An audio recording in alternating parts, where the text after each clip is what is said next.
Ba-da-ba-ba-ba, ba-da-ba-ba-ba-ba-ba-ba-ba. Yo, it's Sunday, right? It's 10 o'clock.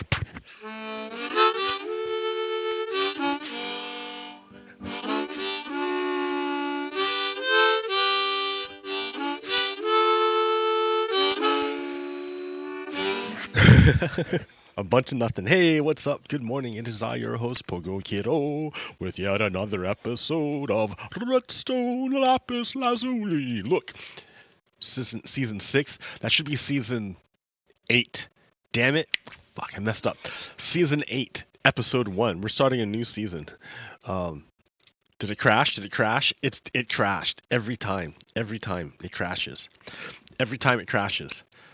I don't know why. I don't know why. It's 10 o'clock, right? It's 10 o'clock. It's not too early. I delayed 2 hours. I delayed some time out of consideration for my neighbors. But yes, as I'm waiting for my game to come back, I can tell you I have done I'm just about nothing in Minecraft. I didn't do anything in Minecraft. Why? Because, oh shit, I quit. Damn it. Because I was playing, damn it, dude, I'm gonna lose this entire beginning.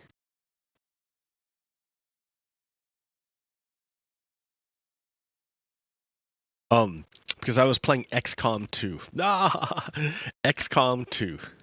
What is XCOM 2? It's a tactical game with some budgeting mixed in and resource management.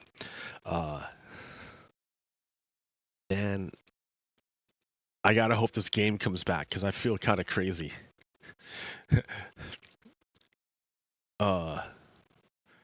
It's barely hanging on. It's barely hanging on. All right, here we go. I think I got it. I think I got it. Oh yes, I got it. It's back. I'm back. I'm using the shaders I'm using are Rethinking Voxels Beta 18B or whatever, 18D. Because it's the only one with colored lighting. It's the only one I know. It's the only resource pack that I can find that uses colored lighting. Yo, good morning, Swiftly Taken. Thank you for checking out my show so early in the morning.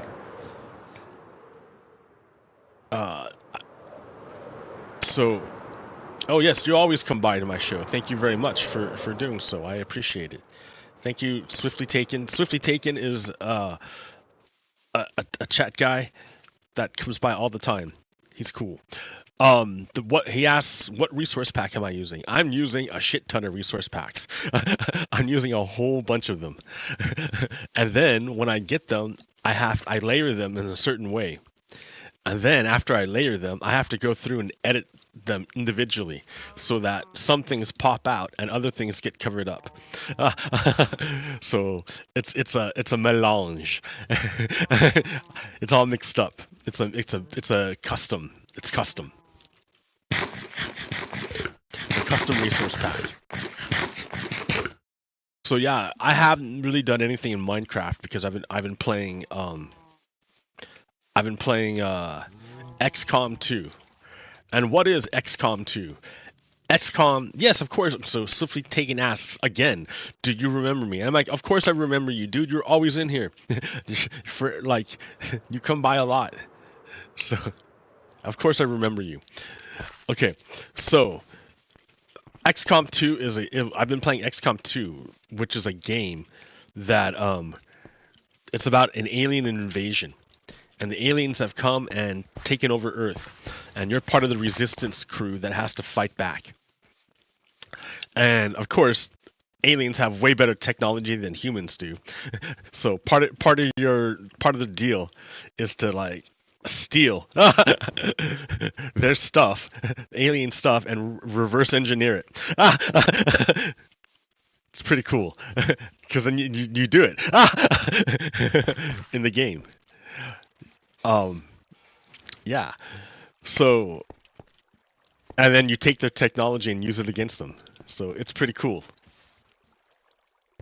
I've been playing playing that game a lot. It takes a long time. It's a long time game playing. It's a few years old too. It's an old game. But yeah, in terms of Minecraft, since we're back in Minecraft, yo, dude, the reason why I use Rethinking Voxels as a shader, in Fabric and Iris, is because of the colored lighting. Look at this colored lighting, dude. Like, it's significant. Like, you'll see it like this, and I'll put on another one. I'll do the reimagined Euphoria one. Oh, Unbound. Yeah.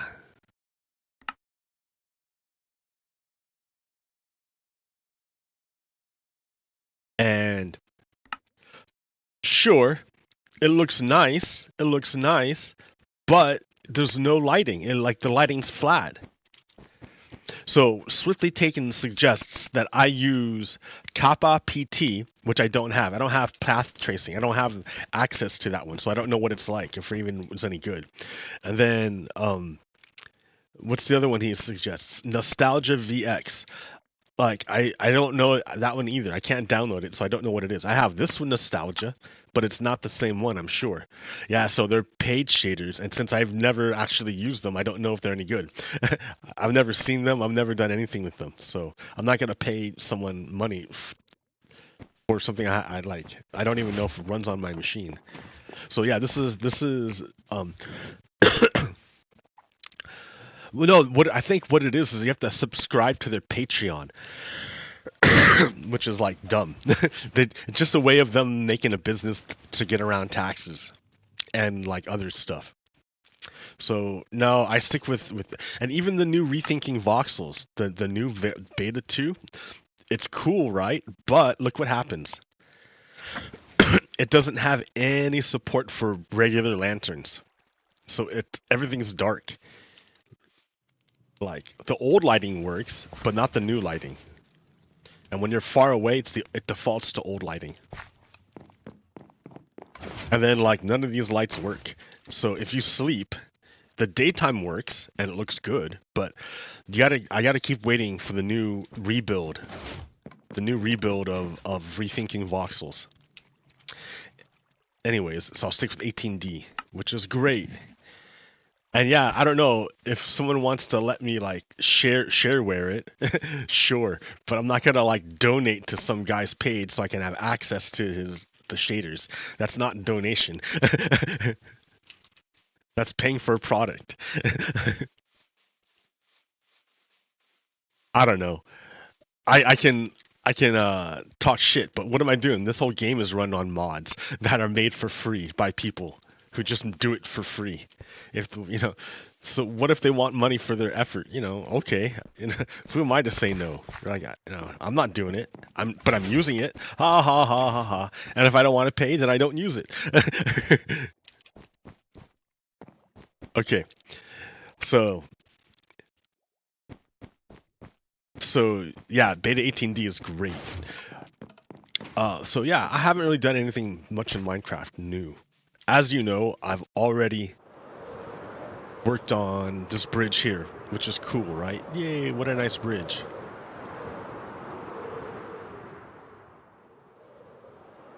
And then I tried out another one over there, but you got to see it from a horse perspective, because that's why I built it. Oh wait, horses aren't there anymore. They're over here. You got to see it from the horse perspective.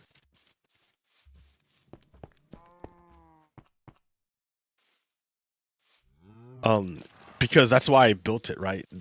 Is to make it accessible by horses.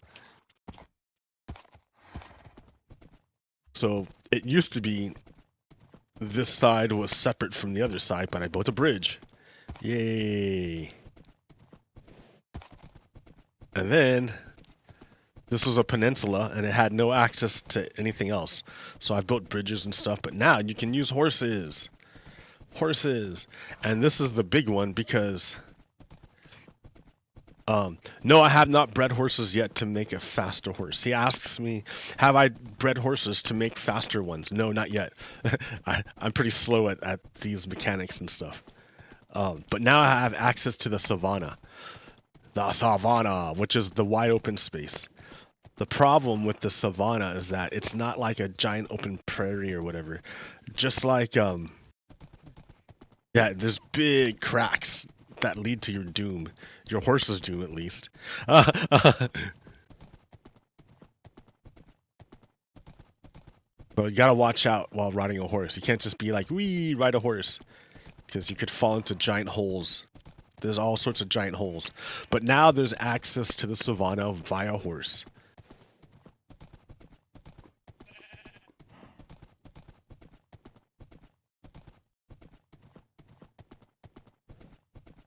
You're not stuck with using a rail line or elytra wings.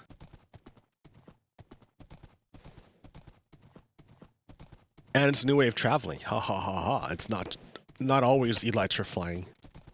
Although I really like elytra flying. It's a lot more fun. But when you do elytra flying, there's no reason to build anything. Like, you don't need to build infrastructure. Part of the fun part of it is the infrastructure. It's like, how do you get there? And how can you make it more efficient to get there, to travel, or to do anything? So yeah, I connected the prairie and deleted that hill because it was ugly, and deleted the hole because it was ugly, and I made more bridges.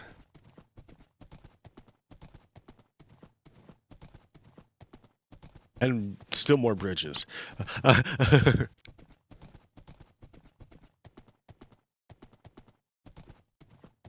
And still more bridges.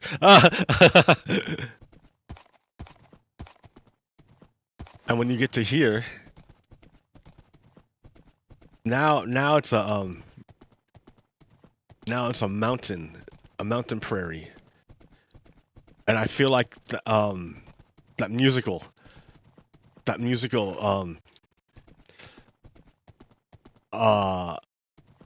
the sound of music. The hills are alive. I'm gonna look that up. With the sound of music lyrics.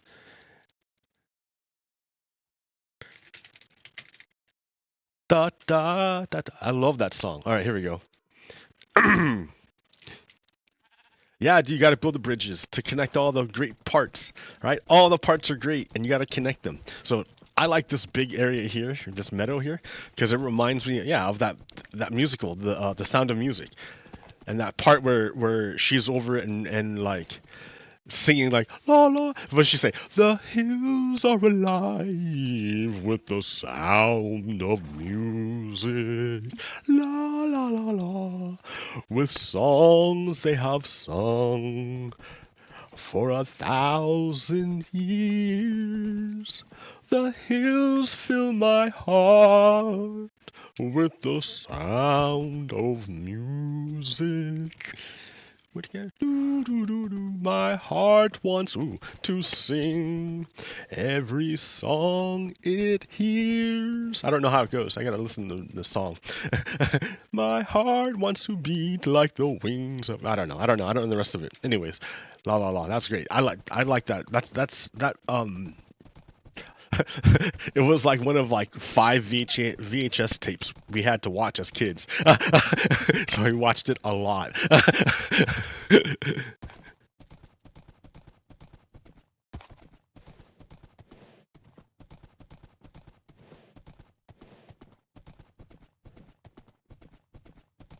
Oh, see? Big holes.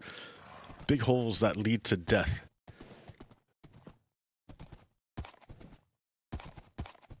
Okay, wait a minute. I gotta make a trail so I know where I'm going. And then see, so there's gotta be another reason to go up there. So I wanna build a house up there or something. So that would be cool. And then this is like super dangerous. So I don't know what to do about that. Fill it in? I don't know. Maybe. Heal the land. So yeah, I've spent a bunch of time building bridges to connect different parts that would not normally be connected. But once they're all connected, they start to grow together to be an organic whole.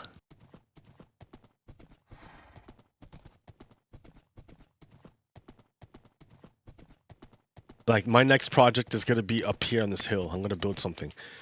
Because when I look out the window there, I just see this, and I'm like, what are you doing? It's a dirt thing.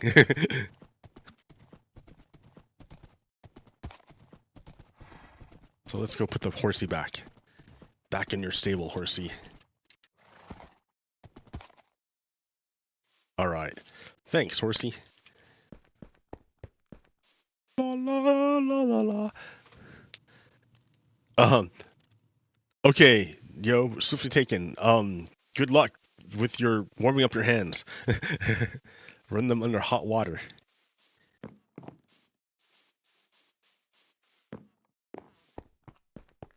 So,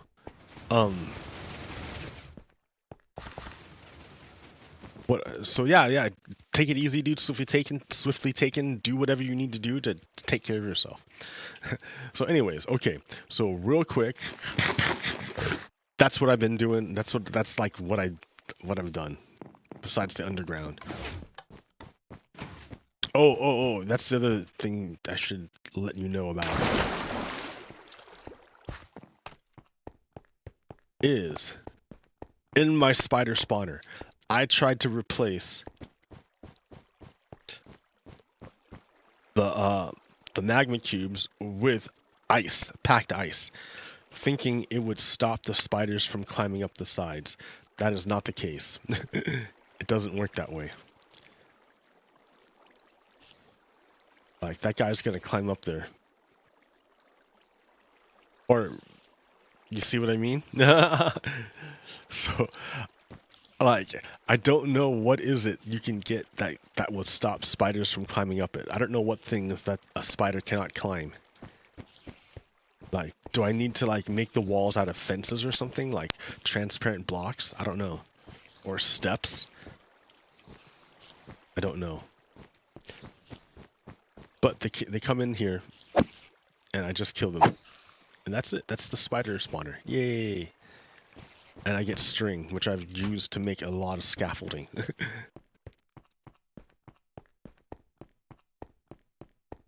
And then there's that colored lighting. Yeah, buddy.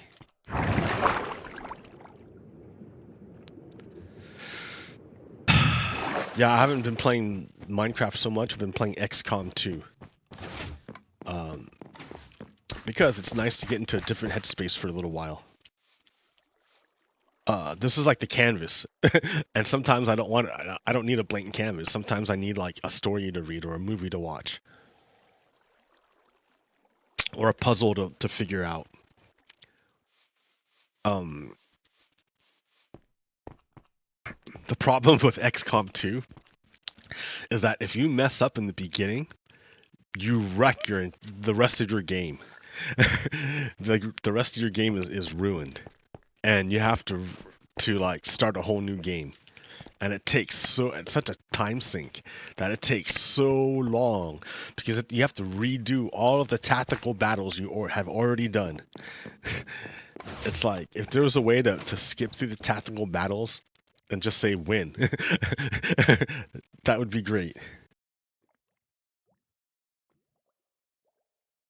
I mean, sometimes tactical battles are fun, but not always. Yeah, sometimes you just want to get your base up and running. And that was what I wanted to do, right? I wanted to do research, science research, and get my base up and running. I didn't want to do tactical combat all the time. Okay. Speaking of tactical combat all the time.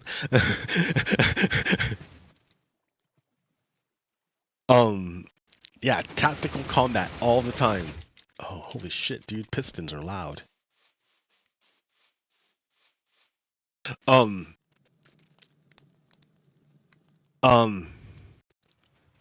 So the truce, the ceasefire between Hamas and Israel is now over. It's now over. Hey, Swifty Taken. Hey, you're back. I hope your hands are better.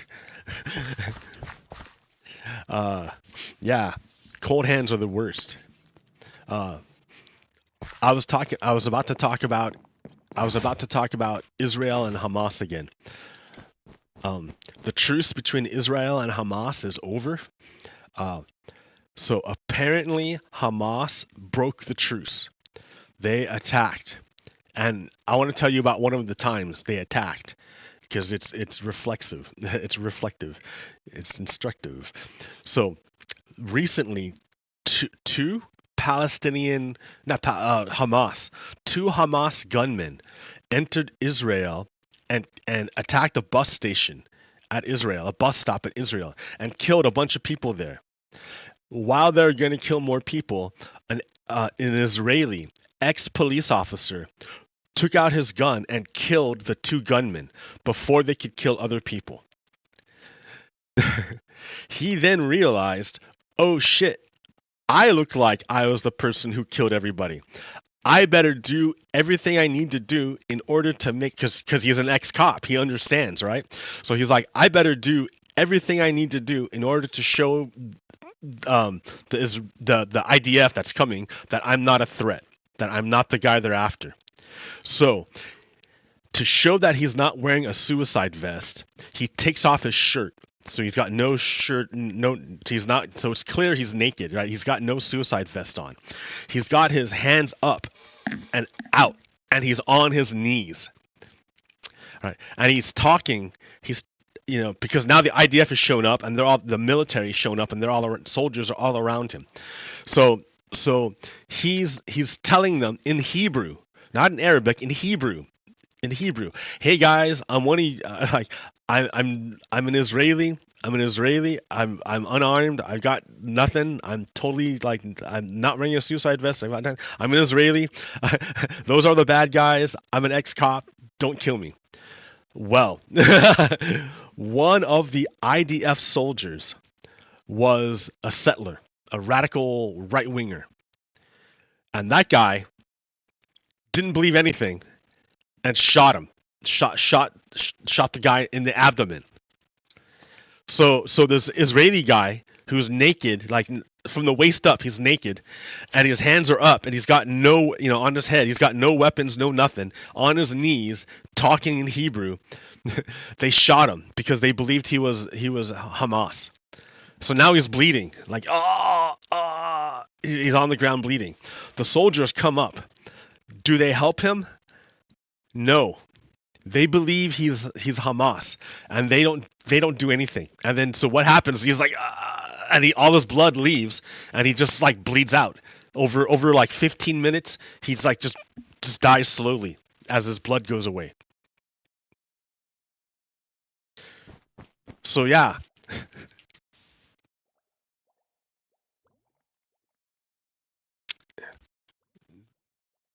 From Demi Ryder. So here's the story of our time. In 2016, an Israeli soldier called Elor Azaria executes a wounded Palestinian militant, point blank, on camera. He becomes a hero to the far right, and the execution of wounded suspects briefly becomes a wedge issue in Israeli society. So I want to I bring this to your attention because even though it's Israeli society, it is a reflection of American society. It's a reflection of American society. Replace Israeli soldier with American police. Replace Palestinian militant with non-violent black person. Like it's so easy to swap it out. Like it's so easy. And then this particular guy, Elor Azaria, changed his name out for Kyle Rittenhouse. He becomes a hero to the far right. Right? Kyle Rittenhouse is a hero to Nazis. He's a hero to white supremacists. He did what they wanted to do, and he got away with it. That's why they like him. Same thing with this guy. This guy did what all the right wing, all the fascists in Israel want to do themselves, and he got away with it. That's why he's like, everyone likes him, or all the right wing likes him. Okay. briefly, because it's long been accepted, at least since the Second Infadada, that even if someone used a butter knife to attack soldiers, they might also have a suicide vest and therefore need to be finished off in case. Number 4, which makes no sense to me, and I don't know if ever happened, but okay, that's kind of like the the effect of the 24 effect. There was a show on Fox, I think, called 24 with Kiefer Sutherland. And in this show, Kiefer Sutherland had to find out something or stop something within 24 hours. It was very time sensitive. And so Kiefer Sutherland's character would resort to torture.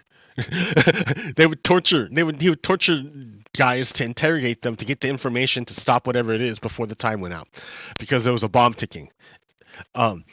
And this actually doesn't really ever happen. This doesn't really happen. This never actually really happened in real life. Never. But it's great for TV series, right? It's great for television. But it never really actually happened. That there was a ticking bomb that you had to find out with, and the only way you could do it is through torture. Never happened. So but because of this television show, it normalized torture to the American population. Therefore, later on, during the Iraq War, our soldiers were more apt to participate in something they wouldn't normally do, because they were conditioned by society to be more accepting of human rights violations. So yeah, they committed crimes, and it sucked. And their superiors helped them to commit crimes, and it sucked, because it created a culture of acceptance, of dehumanization. And it, anyways, war sucks. Fucking, I hate war. Okay, for obvious reasons, right? Look at all the bad that comes out of it. Okay, so the same thing happened in Israeli society, that it became acceptable to just like kill Palestinians. Okay, and only because like of a meme, out of a meme that never actually happened, just like with us. All right, number 5. Fast forward to 2023. A major cheerleader of Elor Azaria and a convicted terror supporter himself, Itamar Ben Givri, is police minister. Police. After October 7th, Ben Givri begins randomly handing out weapons to civilians. Austin, how do you say that? Ostensibly,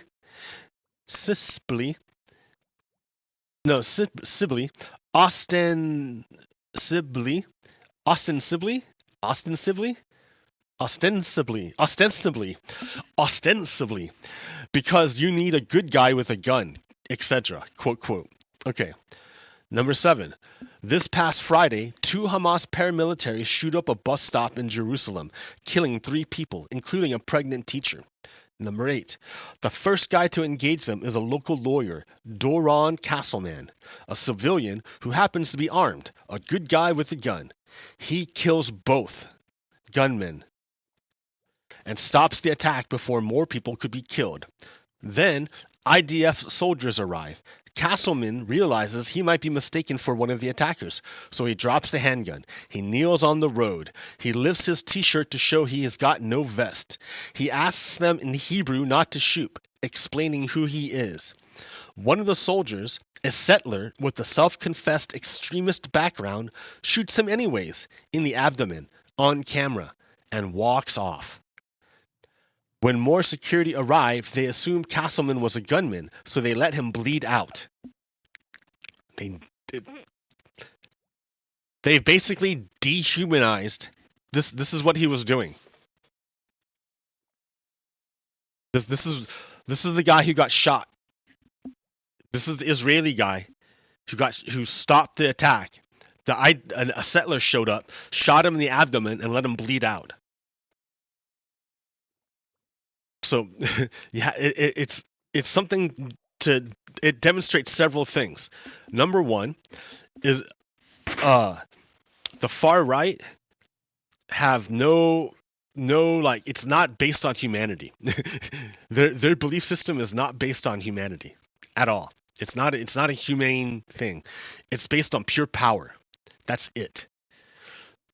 Um, so if they believe that you're on the other side, they will like they strip you of your humanity. They dehumanize you if they believe you're on the other side. Demon rats.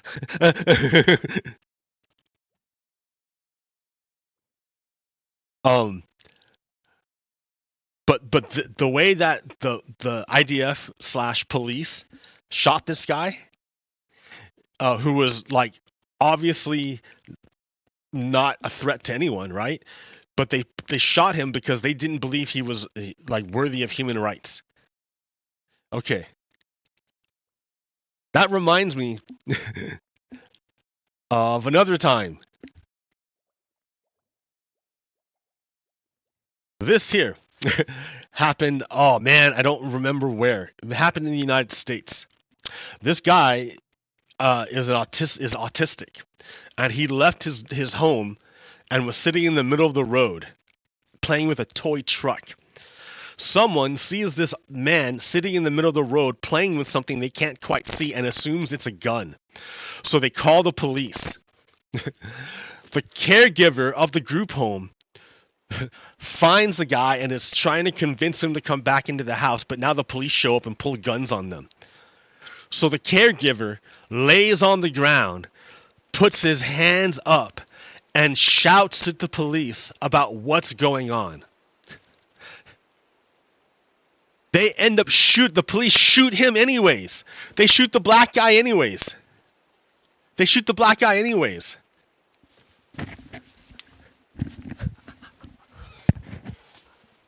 When he's like this. Just like the IDF shot this guy when he's like this. It's the same thing. It's the same ideology. Do you see the right wing? The white supremacists, the Confederates here in the United States have the same ideology as the Zionists in Israel. I mean, I don't think every Israeli is a Zionist. But right now the Israeli government is Zionist. It has a Zionist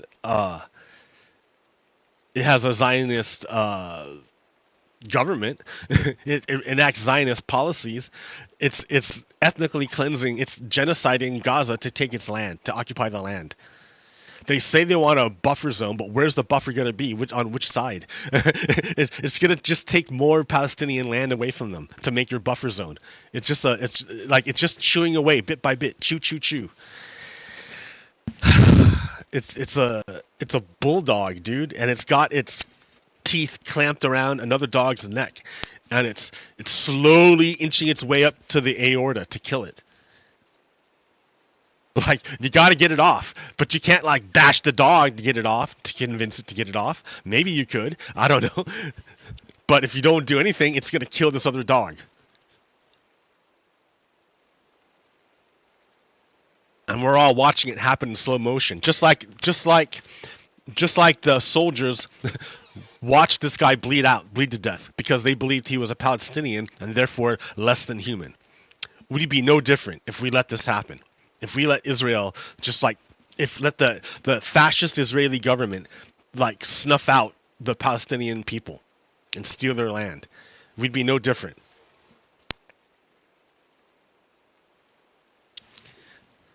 So yeah, but that brings up the question, right? Hamas claimed responsibility for that bus attack during the ceasefire.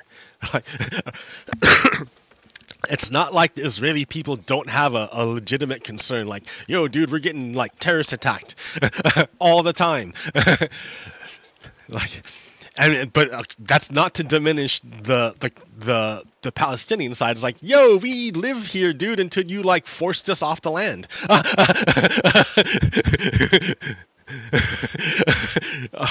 Because there it is again, right? There it is again, the comparison between Israel and the United States. It's the same thing. Settlers stole the land of the Native American, of the American Indian. Settlers stole the land of the American Indians. It's no different. It's no different.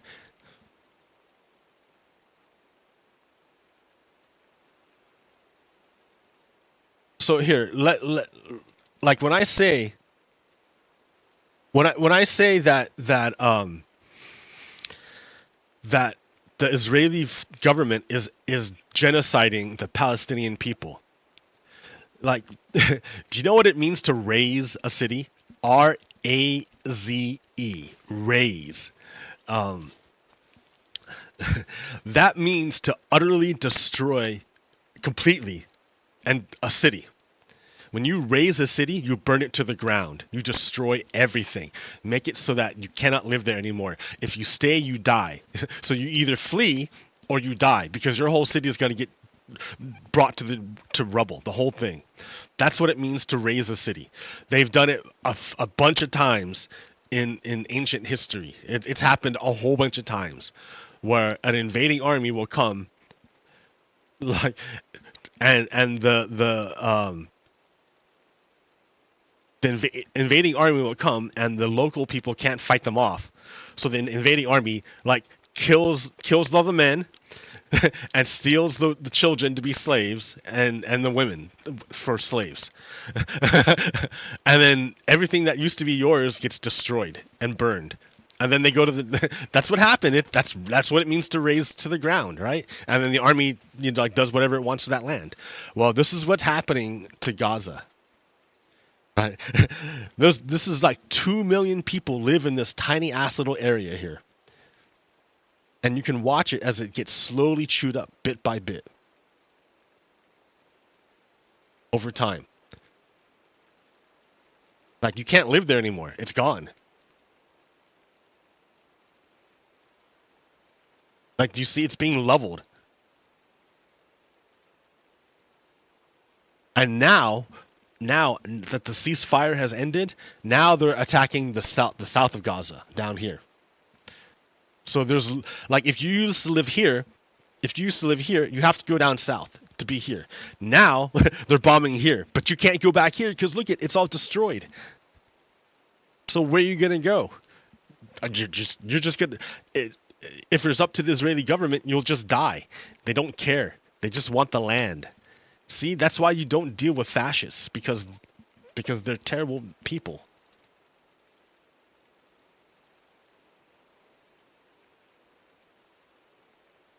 And it's an issue.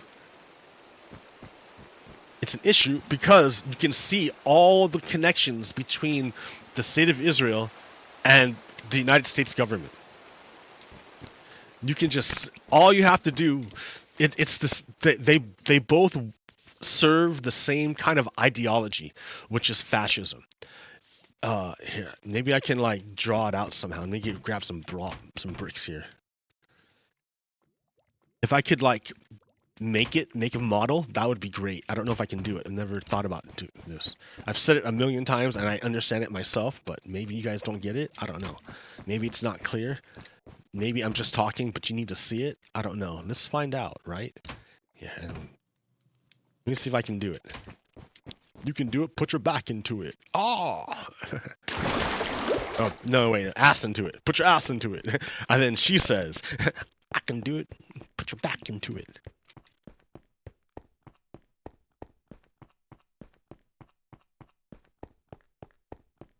It's been a long time.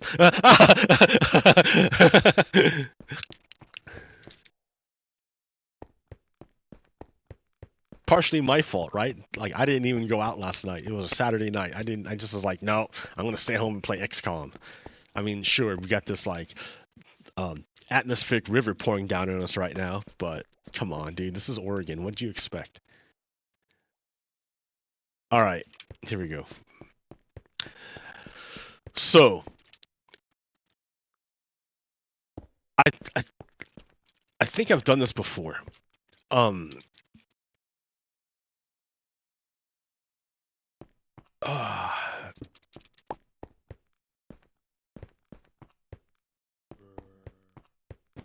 The thing in itself and like what comes out. Okay, yeah, this is a great way of doing it. Okay. So, that thing right there. Okay, let's think about Immanuel Kant. Immanuel Kant. Immanuel Kant. Immanuel Kant. Reason. The critique of pure reason. So, back in the day, it used to be that there were no books, there's no school, there's no education, none of that stuff. Nothing. You couldn't read, you didn't have any books, no one taught you. They didn't want you to learn. I mean, sure you could learn, but you got to have money for that. And who's got money? If you're a peasant, you got no money.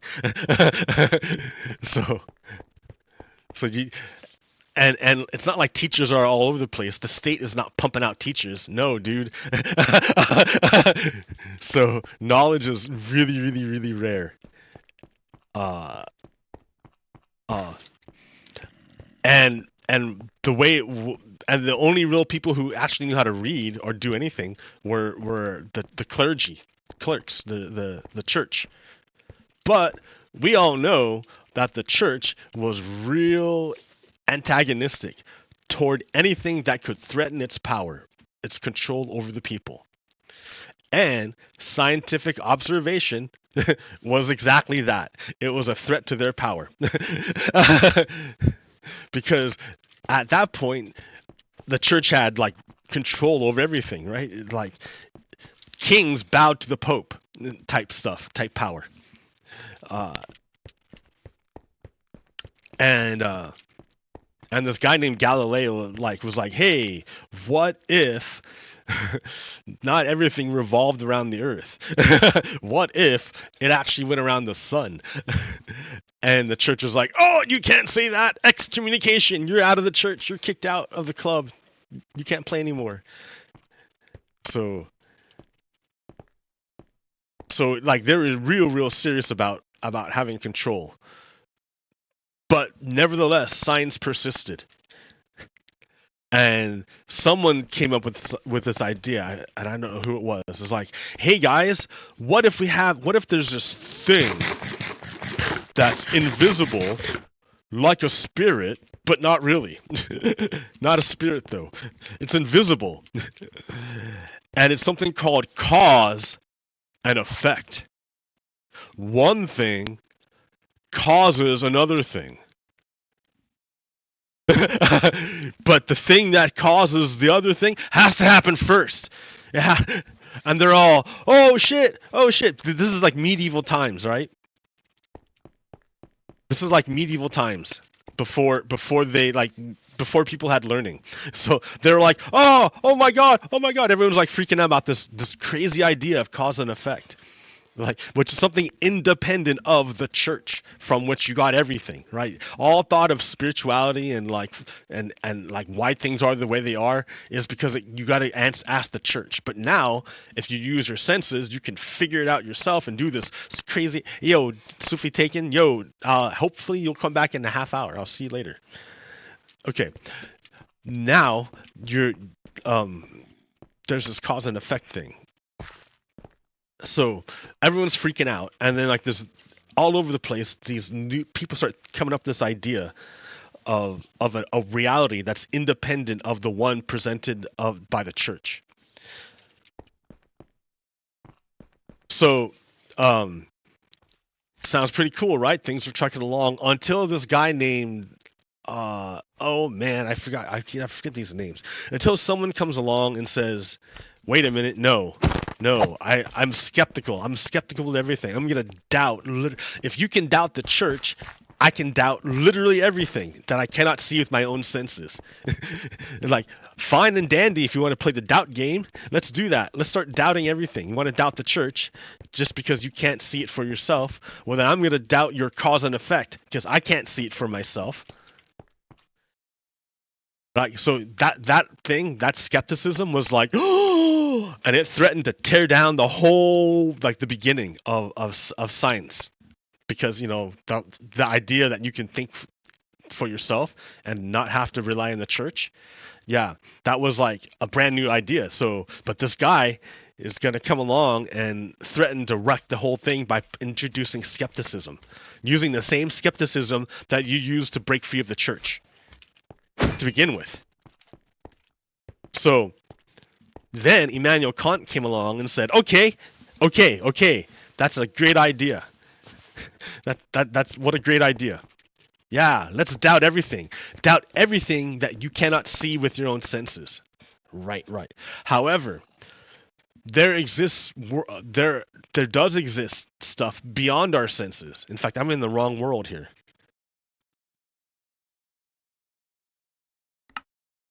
I want to go to this one.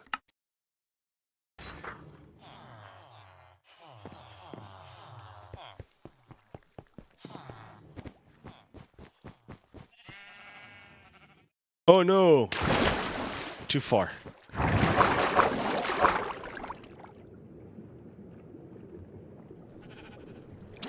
Okay.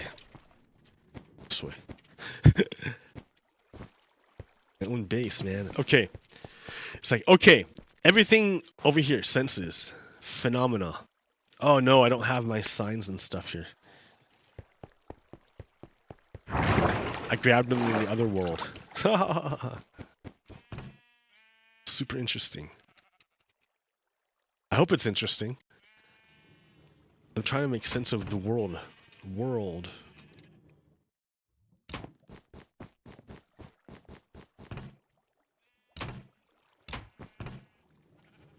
It ought to be interesting.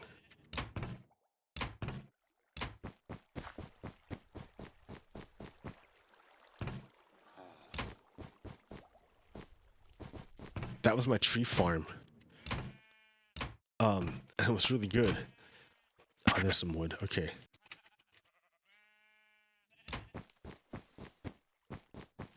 Working my way back to you, babe. Alright, noumena, phenomena. I went too far back, but here.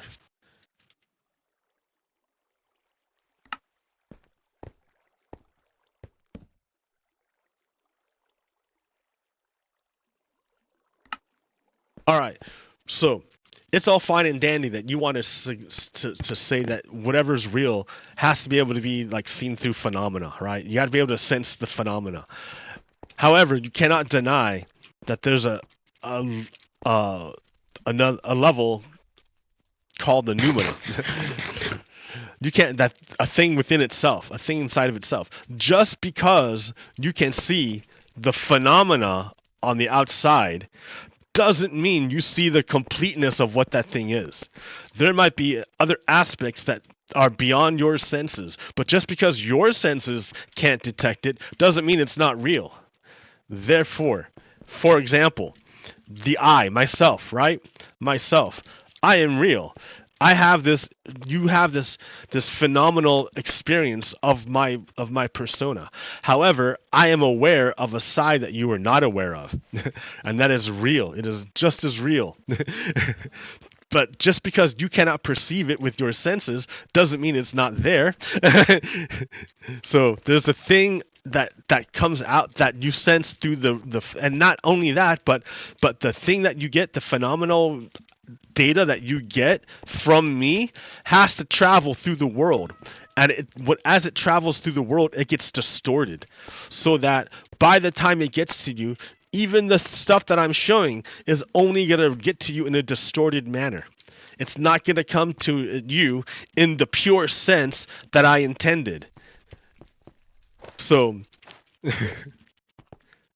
So what I'm showing you is that, sure, doubt everything, right? Let's doubt everything. If I can't also see the phenomena, then maybe what you're seeing isn't real.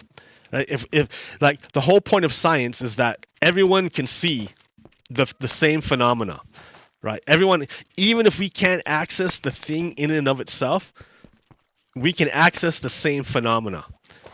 And therefore, we can come to an agreement, all of us together, that we all see the same thing when we do this.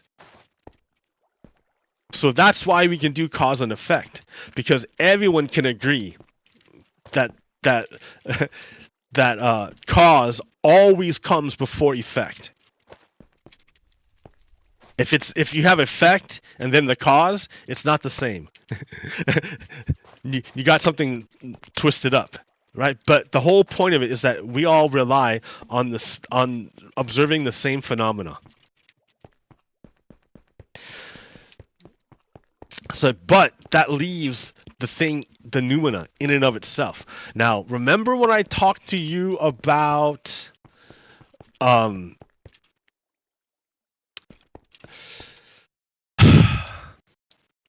well, the easiest way is the astral realm. Right? I'll just go to the astral realm, but that's too mystical, right?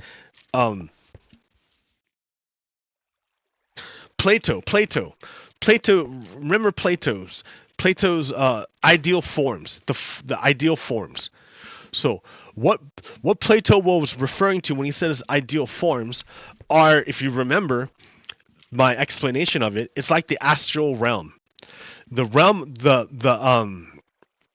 realm of the, like, not in the Baldur's Gate 3 sense where you can, like, when you're actually looking at it and seeing it, because it's not like and like physically there, because you're not physically there. There's no physical to be there in. That's what I mean.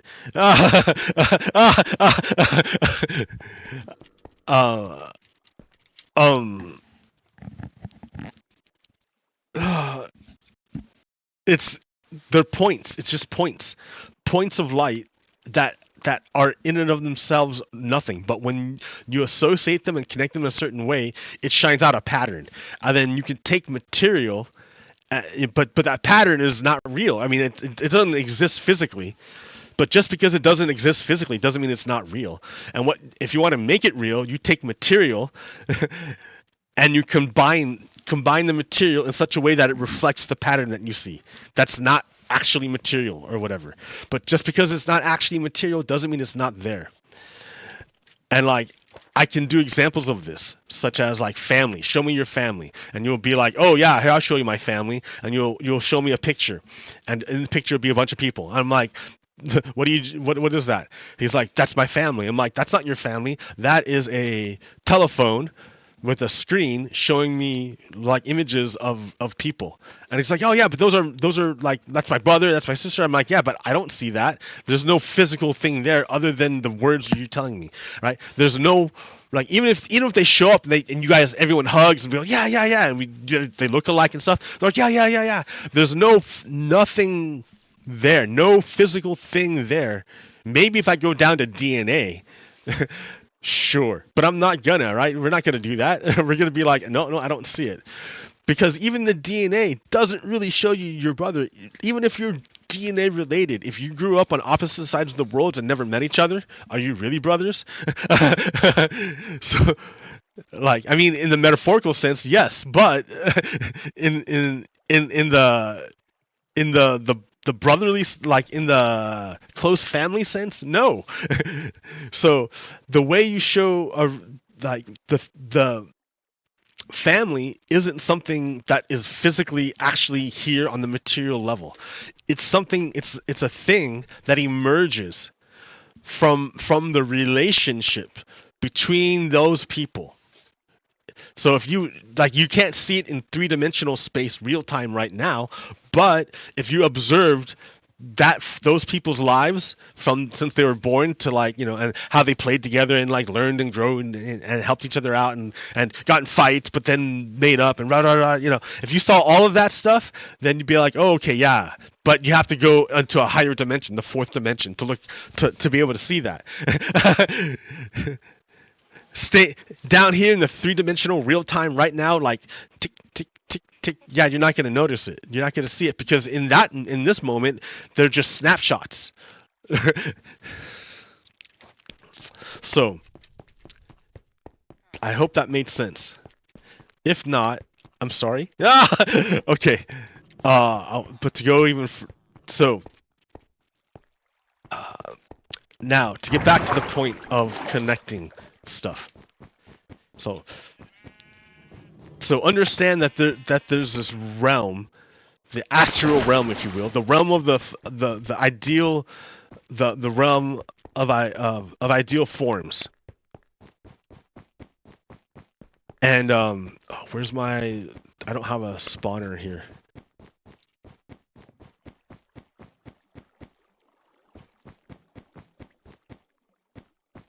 I don't have a spawner in this one.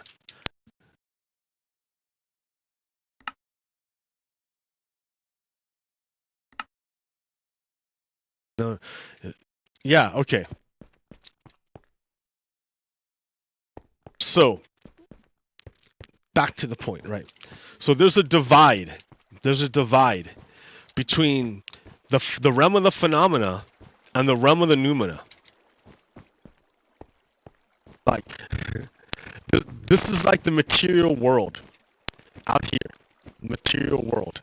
But back here, this is like the realm of the astral plane. It's like we're looking into the astral plane. I just told you there's no there, no physical thing that exists, right? So, but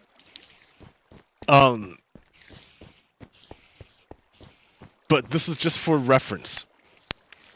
So now we're back here in the thing in and of itself, right? The part that we can't see. You know that realm of the noumena? Like we can see the stuff that comes out, but you're never gonna know what it is inside for truly. And that's anybody, right? Any human you look at, they have two sides to them. They have the side that they show you, the physical side that comes out through the realm of the noumena, or through the realm of the phenomena. But there's that side behind them that you can never ever see. You can never get there. Like so that's where God resides. That's where ideas. That's where the realm of that's where Plato's forms reside. Right. So think of forms like complex forms as just a bunch of ideas, purest ideas, right? Not like any like issue, but just pure ideas, concepts. And each of these concepts is just ding a point. That's all, just to make a point. Concept, bing, bing, bing. They're all just binging into in the astral plane, because in the astral plane there's nothing there. So you like you're just making a point. A point. What is a point? A point is literally 0 dimensions. It's like there's nothing there. There's no there. But I mean, the only there that's there is that the fact that it's there. But there's nothing to it, is what I'm saying. It's just a point. But when you connect a bunch of points, suddenly you make a plane. You create something that they make a relationship. Point makes a relationship. And it's still nothing's there, right? There's no physical thing there. They're just points. And the lines aren't real. There's no real line. I mean, like, but there's a relationship. And then the only way you know it's there is that there are expressions of it that come out into the physical world, into the material world, into the realm of the phenomena.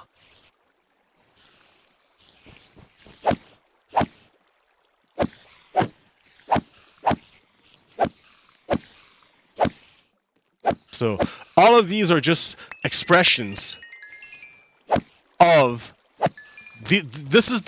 these spiders are the physical manifestations of the spider spawner that you can never ever get to, because the spider spawner doesn't exist in the physical realm, but in the realm of the noumena, in the platonic realm, in the realm of ideas, in the astral plane.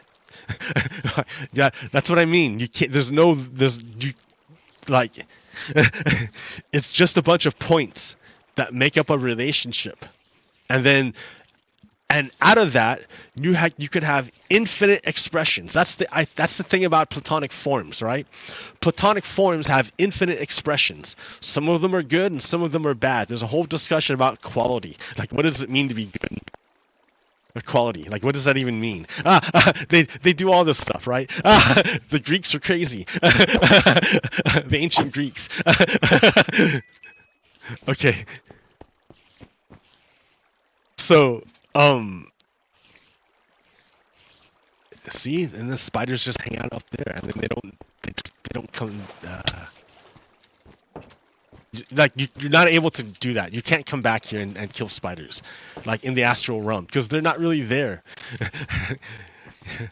They're spawned from it. You can see how they're spawned from it. So let me give you an example. Like in the old days, they would say, "Oh, that is an evil god." Like, right? Like there's no physical manifestation of the evil god. It's just there. And how do we know it's there? Because bad things come out of them, like spiders. So spiders come from the god of spiders, the evil god of spiders. If you want to be like that, whatever. If your culture's like that, I don't know. In Minecraft, right? That's the way it is. But you don't have to use it in the mystical sense.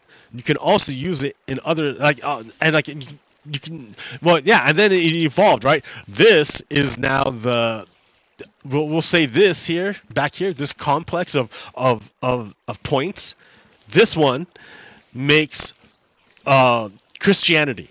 We'll say that's Christianity. How do we know? Because these are the things that come out of it. Not all of it's spiders, right? But I'm just saying it makes physical manifestations. Just because you might want to destroy the physical manifestation, but it doesn't actually destroy the thing in and of itself. You haven't actually touched it at all.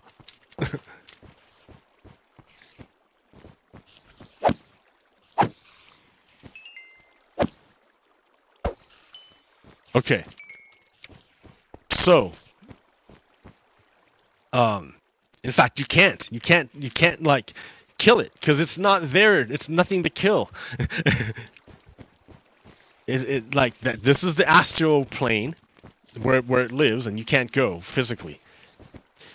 And your body, we're stuck out here in the physical realm, and we only see this part of it.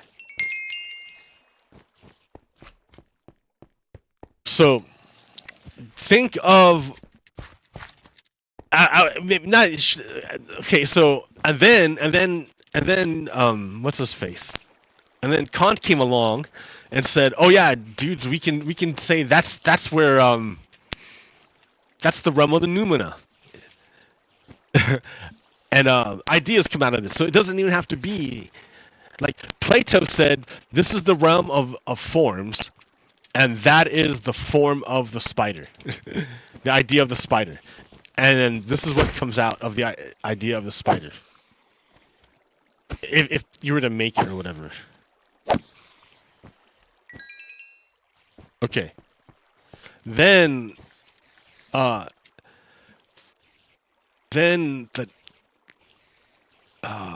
the church. No, I don't want to do that. Then Kant came along and said, "No, this is the realm of the noumena, and this is the thing in and of itself, and these are just the physical. This is just the phenomenal representations of the thing in itself. But just because you destroy the phenomenal representations doesn't mean you've actually destroyed it. Like the revolution still lives, even if you were to destroy the leader." Stuff.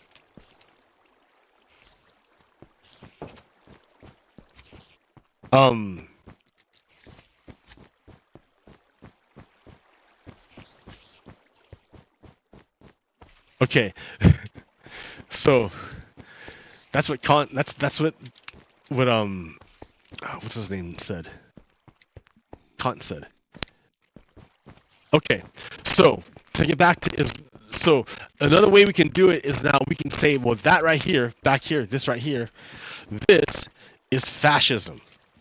This is the idea of fascism. Like it has specific points that make up like fascism. But a big part of it is nationalism, a disregard for human rights, uh, uh, a, an alteration of power. What are the... Here, I'm going to just look that up real quick. What are the key points of fascism? 14 points of fascism by University of Michigan. Oh, I have to sign in. Damn it, dude. It shouldn't be hard.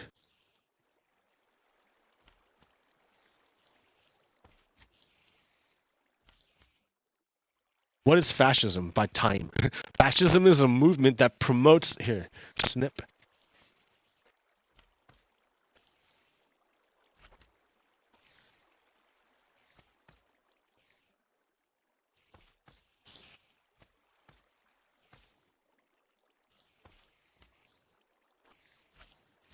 Wait a minute.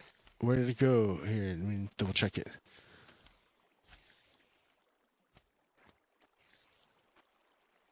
Here, we don't care what Mussolini thought. Dude, fuck Mussolini.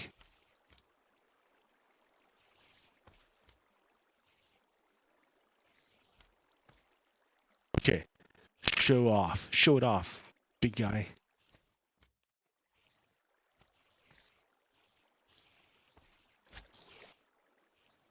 So, fascism is a movement that promotes the idea of a forcibly monolithic, regimented nation under the control of an autocratic ruler. The word fascism comes from fascio,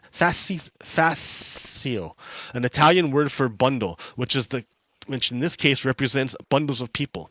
Its origins go back to ancient Rome, when the fasces was a bundle of wood with an axe head carried by leaders.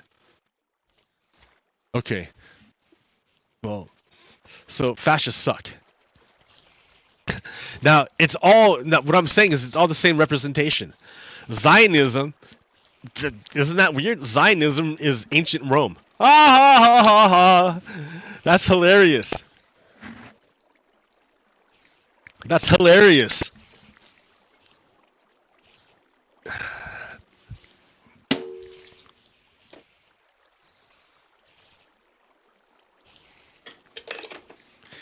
That's hilarious. I've never ever thought about that. I never thought about that. Because yeah, absolutely. So the root is fascism. The root is fascism. Is what we're talking about. Fascism. Fascism is oh man, he didn't tell me the points.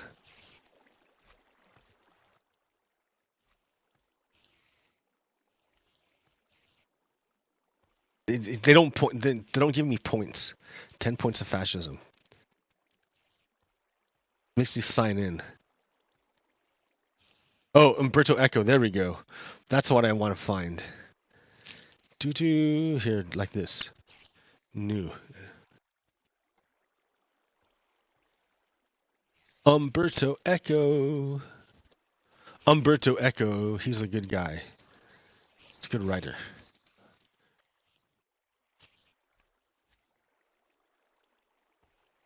All right, here. Can you read this with me? Read with me. Number 1, the cult of tradition. So that's what they want. Number 2, the rejection of modernism. Number 3, the cult of action for action's sake. So not doing something because it's smart, but doing something just to do something.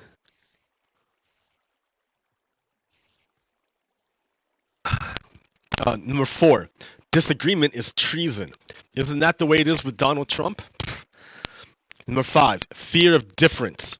Like, if you're not part of the quote quote normal group, then you're to be shunned, othered. You're to be othered. Number 6, appeal to social frustration. Number 7, the obsession with a plot against them. Number 8, the enemy is both strong and weak. The Democrats are Joe Biden is rolling over us, and also Joe Biden is senile. What? They can't both be true, but that's what they do. Number 9, pacifism is trafficking with the enemy. So yeah, for ceasefire means you're Hamas. They've thrown that at me. They've done that. I can't believe it. It's not true, but number 10, contempt for the weak. So if you're laying there bleeding out, they're just gonna ignore you. Or if you're up there with your hands in the air, they're gonna shoot you anyways. Number 11, Everyone is educated to become a hero. So that whole good guy with a gun, you know, remember when you know how the right wing wants everyone to have a gun, quote quote, because he was really the only ones who get to use it. Let's see. Number 12, machoism and weaponry. Machoism implies both disdain for women and intolerance and condemnation of non-standard sexual habits, from chastity to homosexuality.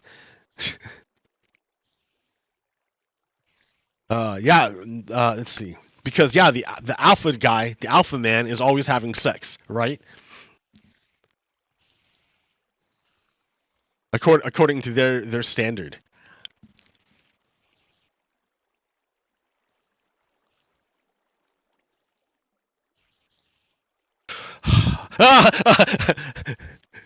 Okay, let's see. Number 13, selective populism. Can you see it? There, selective populism. Okay, there is in our future a television or internet populism in which emotional response of a selected group of citizens can be presented and accepted as voice of the people. Number 14, fascism speaks newspeak. All the Nazi or fascist school books made use of an impoverished vocabulary and an elementary syntax in order to limit the instruments for complex and critical reasoning. Oh.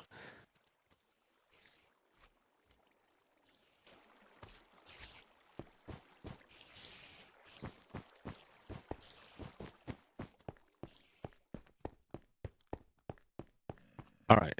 So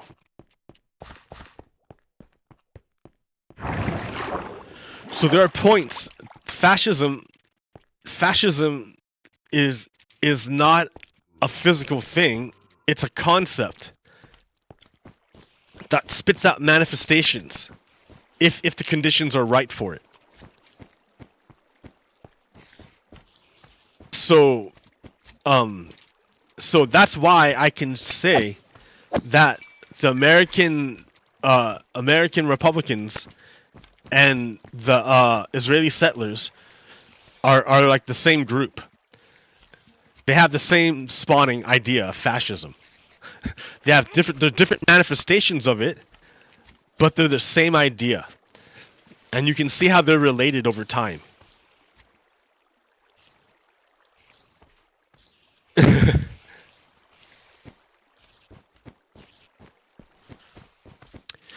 Like, sure, guys, America might have defeated the Nazis, Nazi Germany, and fascist Italy, and fascist Japan, Imperial Japan, in 1945. But you didn't destroy the idea of fascism. It's still there, and it still is pumping out manifestations.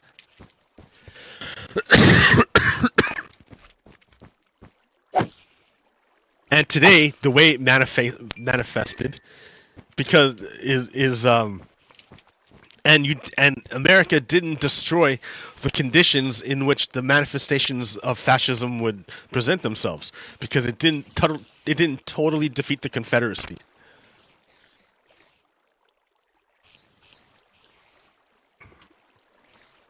It let the Confederate leaders live, and it let the Confederates back into government, just like the coup plotters, the coup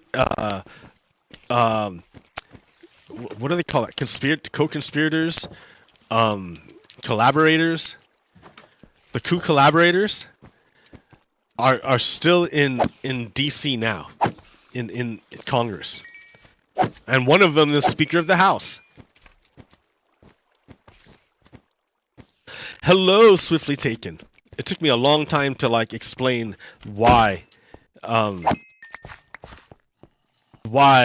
Israeli settlers and the American Republican are like the same thing.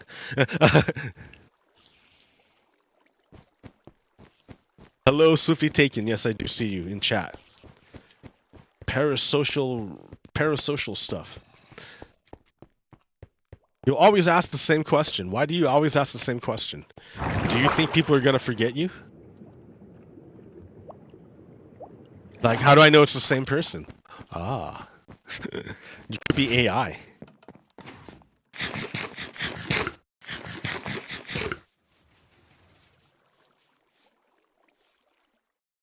In the beginning, once, yes.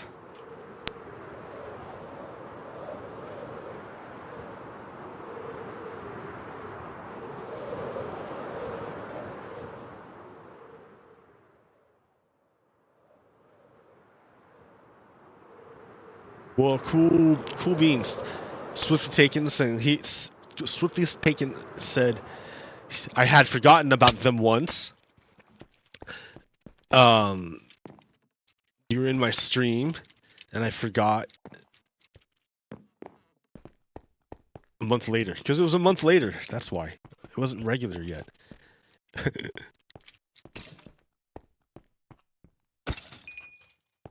Okay. What am I doing here? It's loud.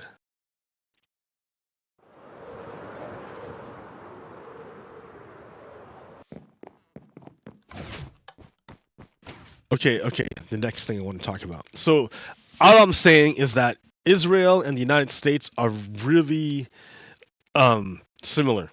So we could learn a lot of lessons by looking at, but the issue with Israel is that it's a distance from us. So we could be more objective about them, but at the same time realize those same criticisms can be leveled at us. So sure, it's awesome. Yeah, Swift Taken said yes, he'd be back about half hour, and he was, and he did, yes. So excellent. I mean, like, I don't know what's next on my list. Did you see all the stuff I was talking about? Like, it was pretty gnarly. I can show you a quick meme. Nah. Oh. I wanna, Daniel, dude. I wanna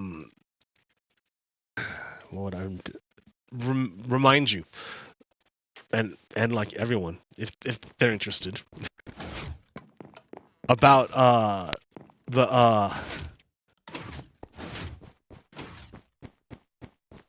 the time when the Republicans in the party in the United States said to the press and everybody that they have proof that Joe Biden is corrupt, and they were going to have this witness testify as to how they know that Joe Biden is corrupt. They were ready, right? And the guy's name was Devon Archer. And Devon Archer, like, so, but Republicans, instead of doing an open public hearing, they did a closed hearing behind closed doors so that the public couldn't hear what was going on, and the press couldn't come in. No one could know what's going on. Well, after the hearing, two Congress people came out and gave press conferences. The Democrat came out and said, "Hey guys, the star witness just said that they have no evidence and no proof and did not hear or have anything to do of any crime of Joe Biden, of anything. Nope. That's what the Democrat said. Then the Republican came out and said the exact opposite. He's like, now we have total proof that Joe Biden is corrupt and that we need to impeach him. But how do you know who's telling the truth? You don't know, because the hearing was closed. Republicans had a closed door hearing, so no one could find out. No press could go in. You don't know who's telling the truth. It's not until later, till like a week later, when the transcript was released, because in order to like black out all the classified material stuff, if any, the transcript was released, and like it's like right there. You can download it and go look at it. It's right there. There's like he says it. There's no way. So here, listen. First, Daniel Goldman says, I just left the interview of Devon Archer, and I was the only member who stayed the whole time.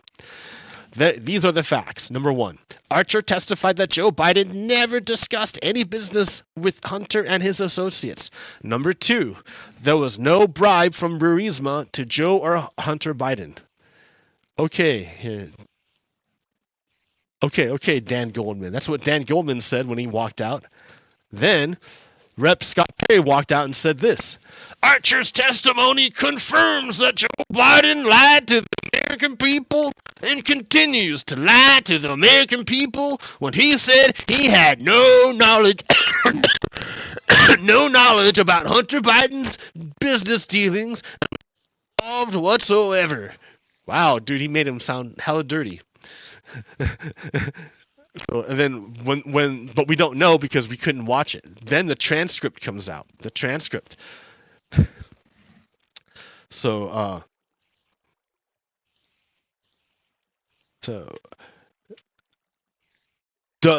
question. Do you see? Does anything in your knowledge or experience contradict the conclusion that, quote, there was no corruption, wrongdoing, or impropriety on the part of Vice President Biden? Answer. I have no basis to know. Question.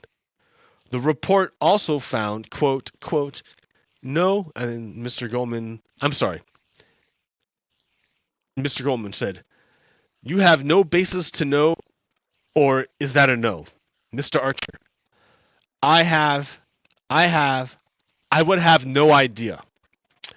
So Mr. Goldman says, no basis. Schwartz, are you aware of any wrongdoing by Vice President Biden? Mr. Archer, no, I am not aware of any. Do you see how slippery these people can be in answering their question? So we can look at this.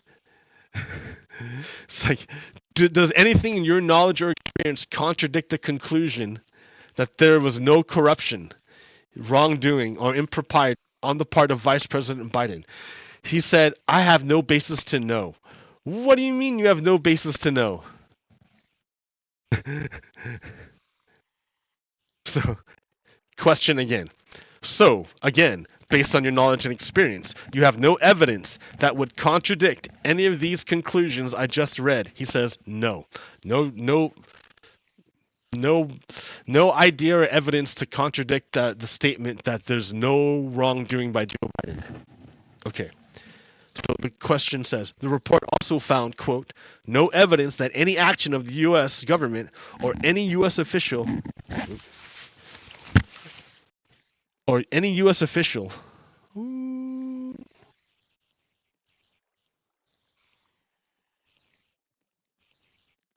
Here we go. No evidence that any action of the U.S. government or any U.S. official was taken to benefit Burisma or Hunter Biden.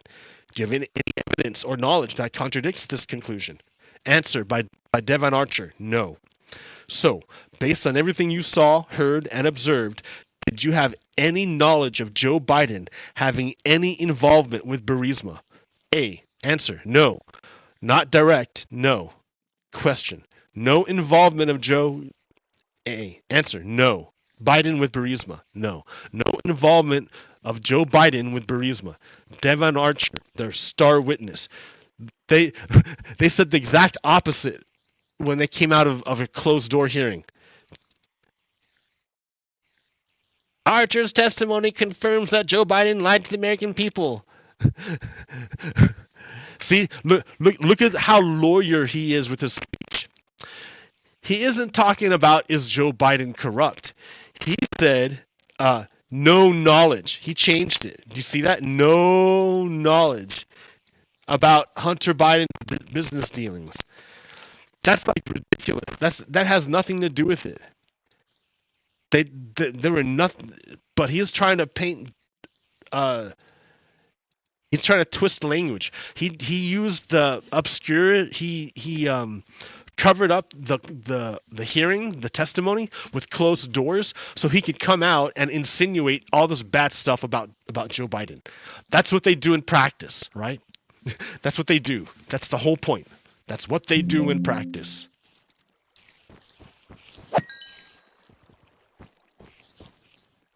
Okay. Okay.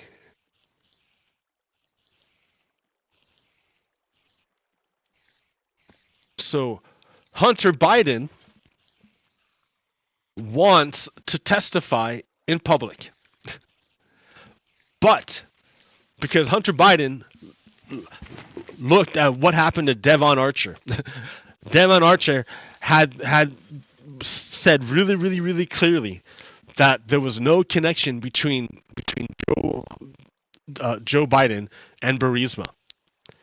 He said real clearly in the interview, real clearly. However, nobody could hear it. None of us could hear it because Republicans closed the doors.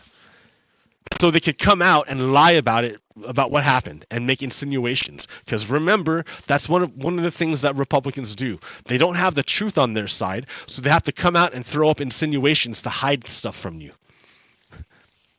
So so so Hunter Biden saw what happened to Devon Archer and said, I don't want that happening to me. If I testify, you can ask me anything you want to. The whole world is gonna hear my answer. Everyone's gonna hear. You can ask me anything you want, but the whole world's gonna hear my answer. So the Republicans, because they're cowards, they don't actually have truth on their side, so they will not do it. They won't do it. They won't do it. They refuse to have an open hearing where everyone hears the answer.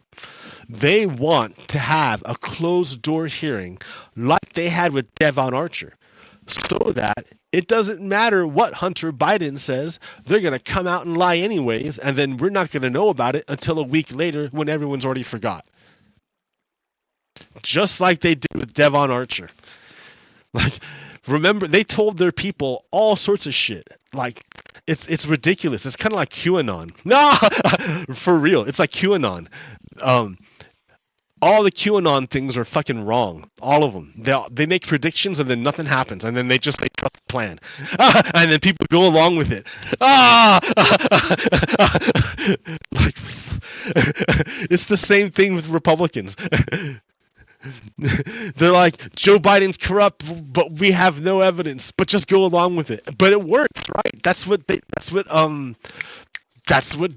Donald Trump did. He kept telling his people, "I have no evidence of voter fraud," but go along with it, and his people did. Oh, man, wow, it hurts. So Rep. Eric Swalwell says, you don't have to be Sherlock Holmes to see through this. Comer, Republican, and the MAGA Republicans have nothing. They have zero, zilch. That's the only reason they wouldn't want Hunter Biden to publicly testify. Because they don't have anything, right? They can't confront him with anything. Because they have nothing. Why can't you confront him in public if it's so great? Like they're the exemplification of weaponizing government. Now that they have control of the House, they control the committees. With control of the committee comes control of the chair, who sets the agenda of the committee, and has subpoena power, because they're gonna have control of the committee. Like, since they have control of the House and the committee and subpoena power, you'd think they would have found something. Like, if they had something, they would have been presenting it, but they don't have anything. They don't have anything. All the people that come to testify have not given them what they need in order to go forward. There's no evidence of crime anywhere, no corruption, nowhere. So what I'm saying is that look at Israel, and then what happens is you see a reflection of the United States. So I look at Israel, and I see the president, or not the president, but the leader, Bibi Netanyahu, overthrowing democracy and ignoring human rights, and instituting one of the original sins of the United States, genocide. And I understand that Zionism, his belief structure, is its root is fascism, ancient Rome.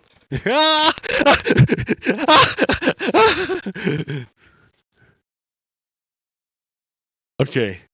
Um.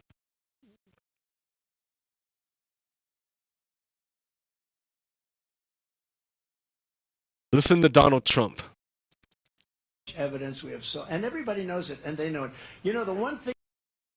What's this? Everybody knows it and they know it bullshit. See what he does? Donald Trump has these rhetorical flourishes. Donald Trump is full of shit. He's just a big gas bag. But listen to these rhetorical flourishes. Everybody knows it and they know it.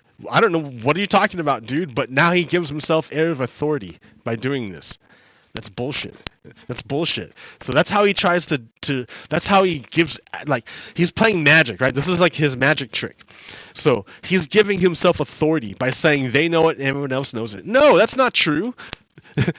That's not true, but he's asserting it like it is true. So you got to be watch out for it. He's a con man. But we can break down his speech through the magic of computers. It's not like the old days anymore. They don't want to talk about is the election. They don't. What do you mean don't want to talk about the election? Motherfucker, you had 60 court cases. You lost all of them. Your surrogate, Carrie Lake in Arizona, lost all her court cases. There's no fucking fraud. If you had any proof of fraud, that's 60 times you could have done it to prove it. Like, you're in court case now in DC. Get ready to prove it if you've got it. But you don't. So that's the whole deal, dude. You've got all these opportunities to have proven your shit, but you don't have it. Donald Trump is an absolute fucking fraud. He's a liar. But he's great at manipulating people. Look at the truth claims he just throws out there. And he does it in real time. So it's not like now where we're safe, right? We have this mediation. Like the glass here, like, we're safe. We can look at fascism without being in danger. because there's a mediation of the glass. Same thing here, right? We're looking at Donald Trump's speech, not in real time, where it's designed to overwhelm your senses and appeal to your emotions. That's how it taps into people. It works on people. But now we're going to dissect it by pausing it and shrinking him and making him look ridiculous. Because he is. Look how sweaty and gross he is. He's disgusting. All right, let's keep going. Because they're guilty as hell. They cheat. So that's projection. They? Who the fuck is they, dude? It's very ambiguous. Very ambiguous. I'm sure if you ask him to define they, he'll give you a list of his, like, typical enemies. But he's got no proof of it. If he had it, he could have presented it any time. So he's just a sore loser, but he's getting his base riled up because they believe anything he says. For them, it's like he has flipped positions multiple times. It's not about It's not about what's true or consistent. It's about following the leader, no matter what, ride or die. Treated like hell. They know it, and you'll never find out all the ways. But we don't need all. Like, what are you talking about, guy, dude? Like, he had a chance to prove it, and he never did. So he spent, like, a bunch of times making just baseless assertions that we know are false. He had all this time to do it, and he never did. That's why he's going to prison. All the ways, because, you know, it was, I think, 22,000 votes separated it. So he's making a key point here. This part is true. In some states, only, like, the margin of a win was pretty narrow. It wasn't, like, ginormous. It was there, but it wasn't, like, ginormous.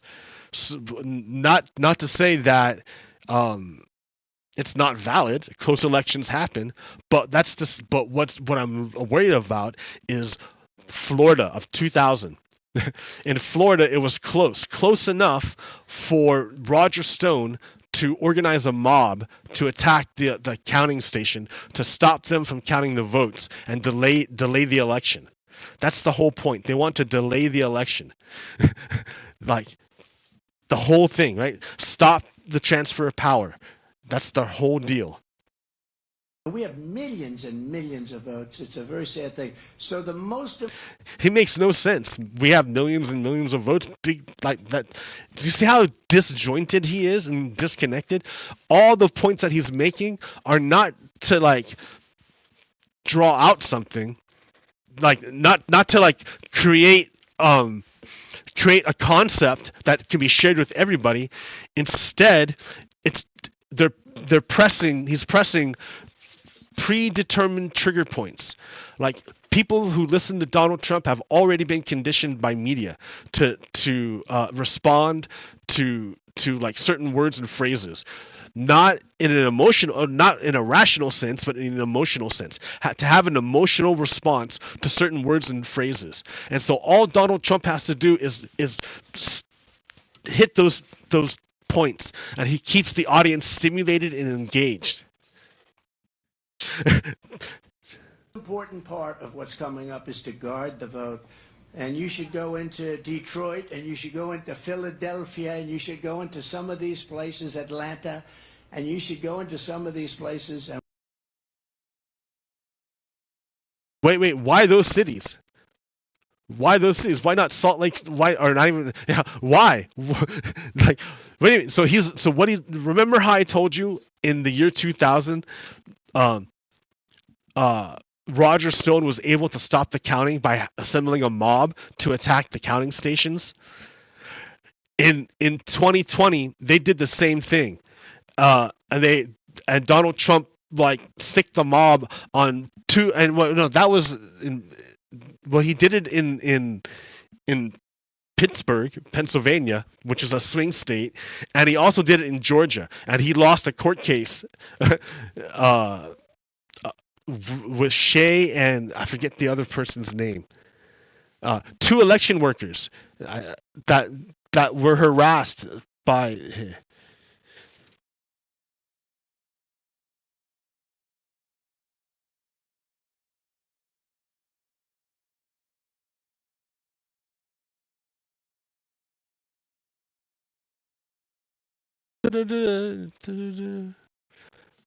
See, Wanda Shea Moss and Ruby Freeman. Yes. He threatened them, right, in order to like stop them from counting the vote in these swing states, because Donald Trump is, they don't want democracy to happen. They literally don't want democracy to happen, and they will assemble a mob to make sure it doesn't happen. It worked in 2000. They tried to get it to work in 2020, but they didn't have enough people, and they tried to get it to work at DC too. Remember, they assembled a mob to try to overthrow DC. Like, they do this. They're literally fascist.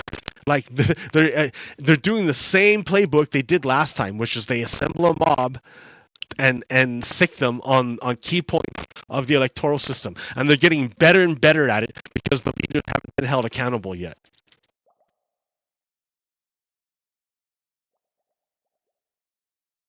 we got to watch those votes when they come in, when they're being, So, like, he has no proof of anything he said, right? So he's just trying to assemble a mob. Like, the first part of using mob violence is to get the mob there to begin with. Then you can direct them. But first, they have to be there. You can prime them along the way, but the first step is to get them there. So that's what he's doing right here. He's putting it under the guise of count the votes, watch the count, or whatever. But you don't need a mob for that. You don't need a giant ass mob to watch them count the vote. You have people to watch it. Just one guy and be like, and then like, maybe you have two guys. I don't know, or two people. I don't know, but sure. Dumped around in wheelbarrows and dumped on the floor, and everyone's That's saying, "What's bullshit." going on?" We're like a third world nation.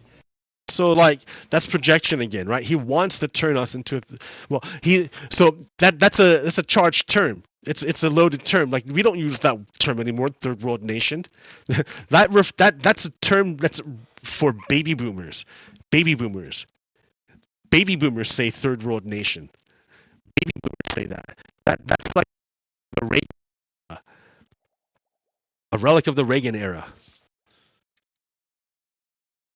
So, but it's a trigger, right? It's an emotional trigger. So we're not like a third world nation at all, dude. We're like the United States. Yeah, there's some bad parts, but have you ever been to an actual third world nation? Like, you have your own bathroom, dudes. That's pretty cool. So when I was in Thailand, yeah, like their bathrooms are different than ours. uh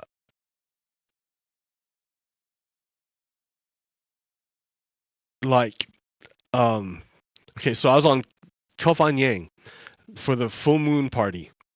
Uh and should I tell the story?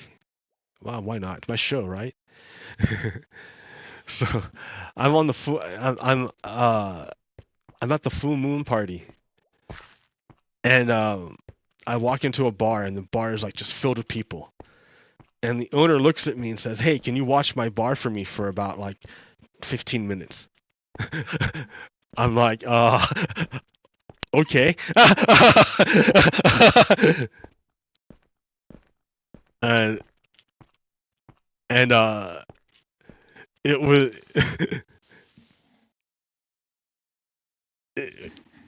why? Because like that bar was like his house. Like he lived there. The bathroom that everyone uses for the bar is the bathroom that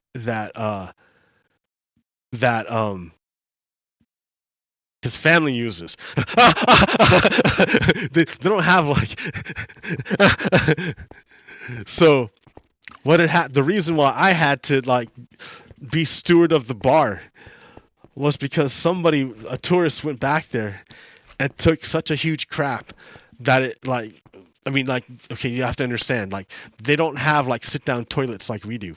Like they have like their toilets are like low in the ground. You have to squat down for them. Yeah, you have to, and yeah, there's no handrails or nothing. You gotta squat. Gotta squat, dude. Get some flexibility. And then someone took a crap, and like yeah, there's no flush, right? There's no flush. You there's a bucket of water next to you, and you take a scoop of water, and you run it along your back, right, to like clean off your ass, and then you use it to like flush the toilet. But whatever tourist was there had a big crap and decided like not to deal with it. So there's just a big fucking turd laying in the middle of this poor guy's toilet that he's got to deal with.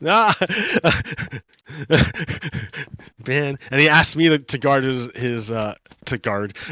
steward his bar, and I've never done such a thing. So I was like, okay. Then so I went behind the bar and I sat there, and I observed the crowd before me. Right, and this is a full moon party, so it was all Europeans.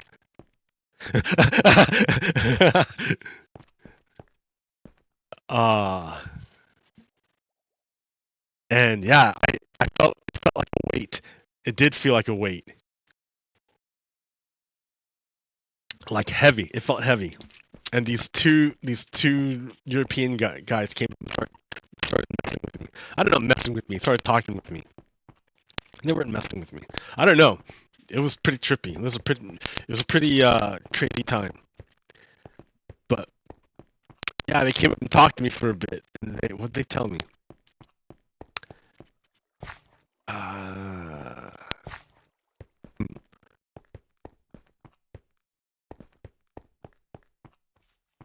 Anyways, it was weird. Why did I tell you that story about?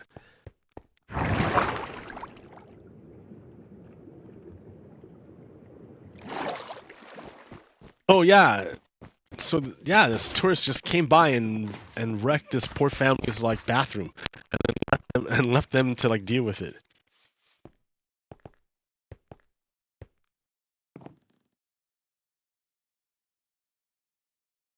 Anyways, why I talked about this about Donald Trump? That's a third world country. I mean, quote quote quote. Ah, whoa. Not, Thailand is less developed. Koh Phangan, the island of Koh Phangan, is not super developed. That's why it's so cool. It's not super developed, but it's still accessible. At least when I was there back in like 2006. So so Donald Trump doesn't know what he's talking about when he says the United States. Oh, and by the way, they had a coup. They had like multiple coups in the past, like, I don't know, 100 years or so. I don't know. I don't know how long, but they've had a bunch of coups in Thailand. So they're not the best at democracies yet. So I don't know if you would call Thailand a third world nation. Maybe they're a developing nation. Well, no, you don't call anything a third world nation. That doesn't make sense anymore, right? That's a word that's used in the context of the Cold War between the USSR and the United States, which doesn't exist anymore. Those conditions aren't valid. But if you're a boomer, that's what you know, dude, and that's when America is projected as being super super strong and stuff, and like boss of the world and facing off against the USSR, the big bad guy, rah rah rah. So like that's who Donald Trump is appealing to when he says third world nation. It's not a real term anymore, but and America is not that. It's not at all that, dude. but, but Donald Trump is pressing those buttons, right? Remember I was telling you about how his crowd is not following him because he's correct. They're following him because it's like follow the leader, ride or die. And they're being constantly stimulated by the buttons that he presses, the emotional buttons that are pre-programmed into them by media, Fox News and such. Cause and effect. A third world nation, and we can't let it happen. So he's just talking bullshit. But remember, he's getting ready. He's implanting that suggestion already into the minds of his followers. Hey, what's up, Gammy Maris? I was awful with that name. But did you see how I can break down the speech of Donald Trump? How I can break it down? Like, he's not there to convince his followers he's not there to convince his followers to follow him because he's correct. He's there because he presses their buttons. Hey, what's up, Gammy Maris? Yeah, you just got here. Check it out. This is my world. It's like sunshine. It's a dawn. I support both Palestine and Ukraine. Support Ukraine till victory. Absolutely. We can't forget Ukraine. Super importante. Muy importante. Damn. What's up? USA. Where are you from? Where are you from? If I may ask. Parasocial.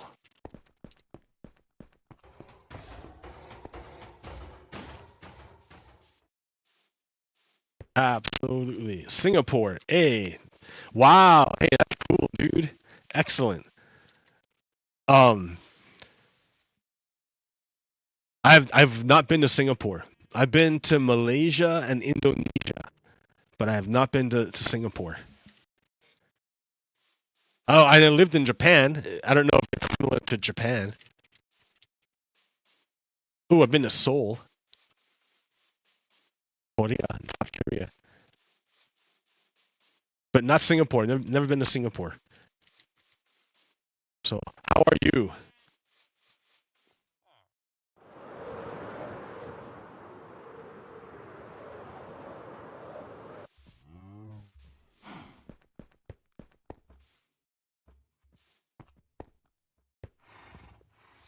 I'm talking geopolitics here, man. I love it.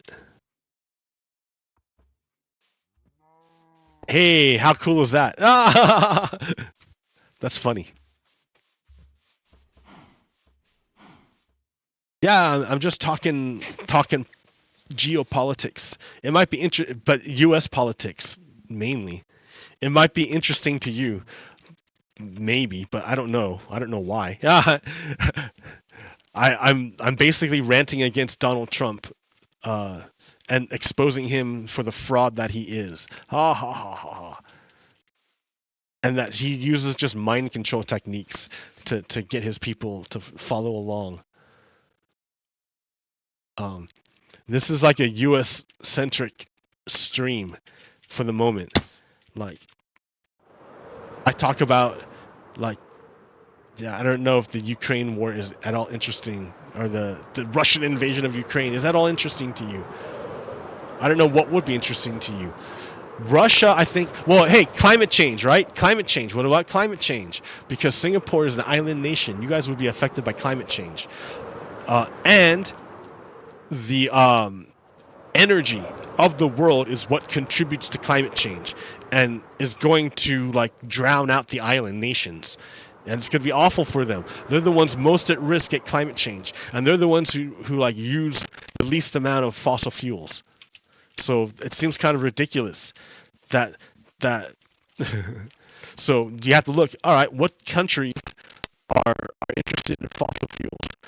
And there's like two blocks. Oh, the mod I'm using for the Electra point of view is do a barrel roll. Ah, it's great. I love this mod. The wind's a bit loud. Let me see if I can like adjust that. Mods, audio.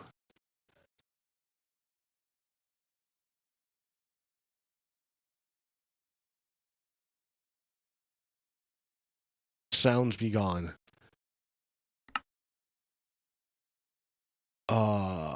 Wind.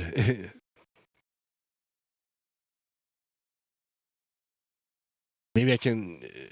Electra, where is that? Flying. There we go. Disable.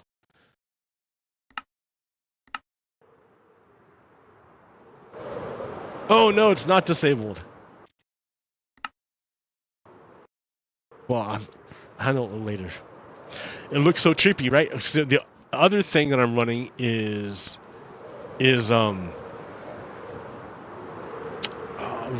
voxels, beta 18D,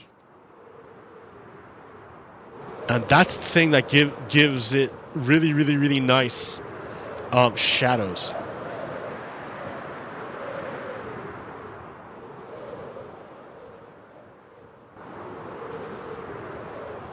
Right? So it looks like a yeah. It's like a flight sim. To me, this is like the only way we should have Electra flying. It's a lot better than the standard way.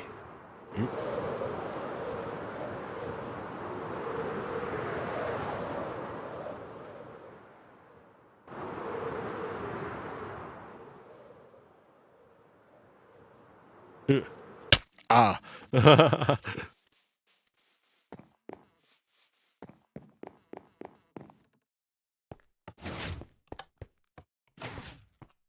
Oh, this is like a really bare minimum train station. But yeah, the I really like the shadows.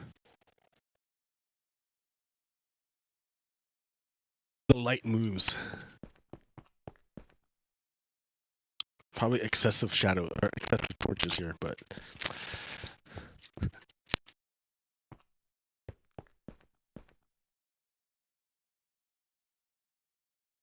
oh no, I'm out of I'm out of rockets.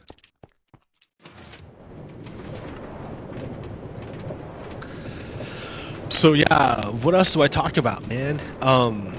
Climate change. So I would like the United States to and the world to stop burning fossil fuels.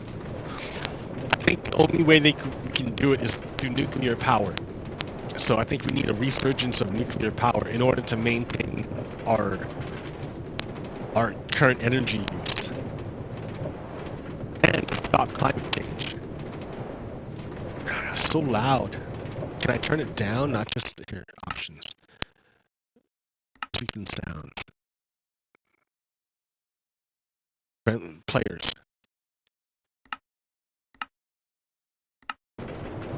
Nope. Tweaking sound. No. Ambient environment. Nope.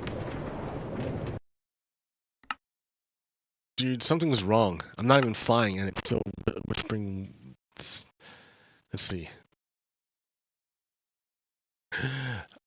Um, weather? Blocks? Notes box?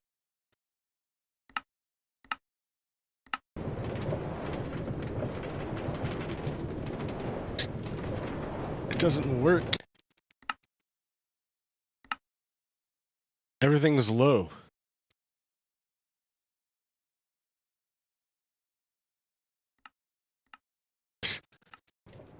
There we go.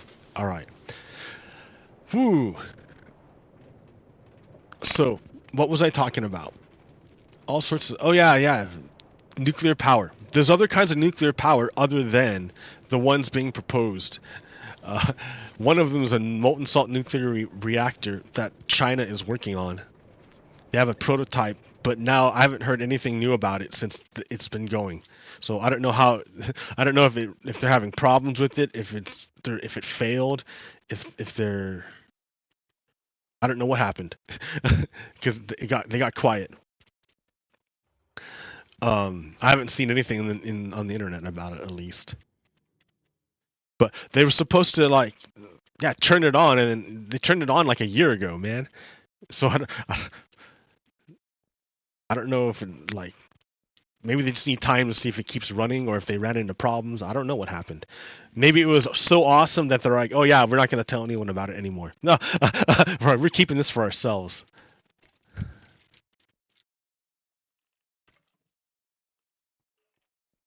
This is my mob farm.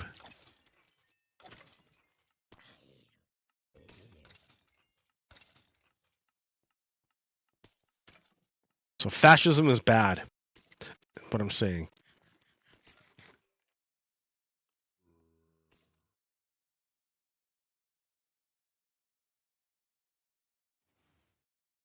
I mean, I could get even more technical about it.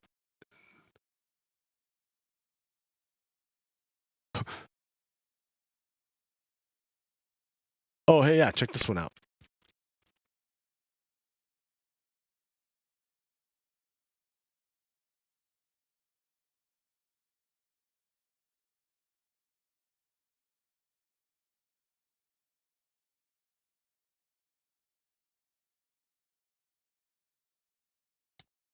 Oh no.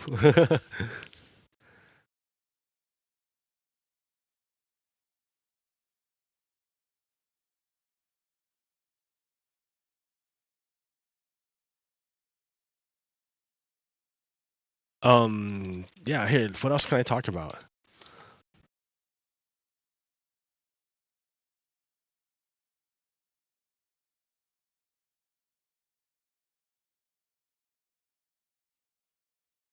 I don't know.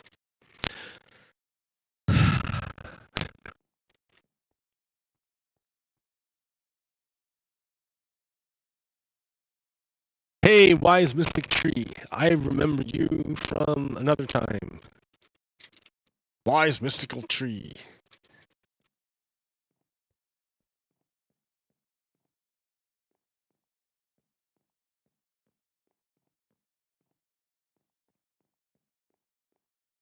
Oh yeah, hey, this other part.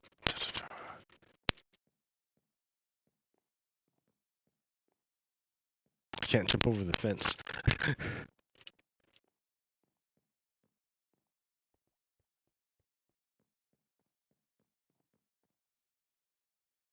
Yes, it is. It's the same. Yeah, I haven't changed Minecraft worlds.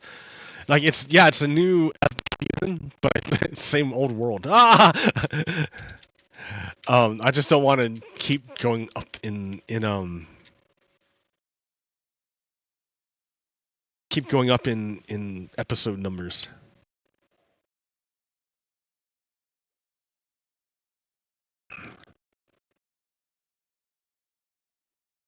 Um, Active on social media. I used to be very active on Twitter, and then they kicked me off. And well, Elon Musk bought it, and then he kicked me off. No, and then turned Twitter into like a site. It kind of sucks.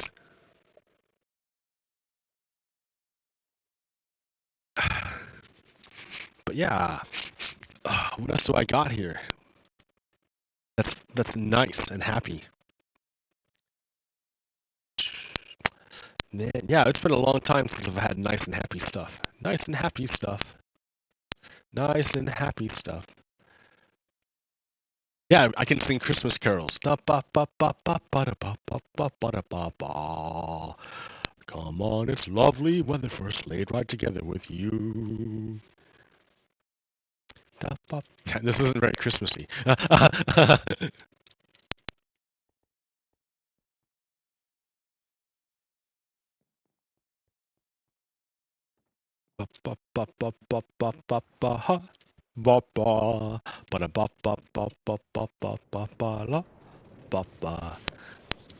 Um, I haven't. I posted up on Facebook. That's about it. I got kicked off of Twitter, and I don't want to go to Threads. I'm on Mastodon, but I'm on Irish servers, so I don't really post very much. Maybe I should. But my posts, that's the thing. I'm on an Irish server, but I'm very US centric. So like what's that gonna do?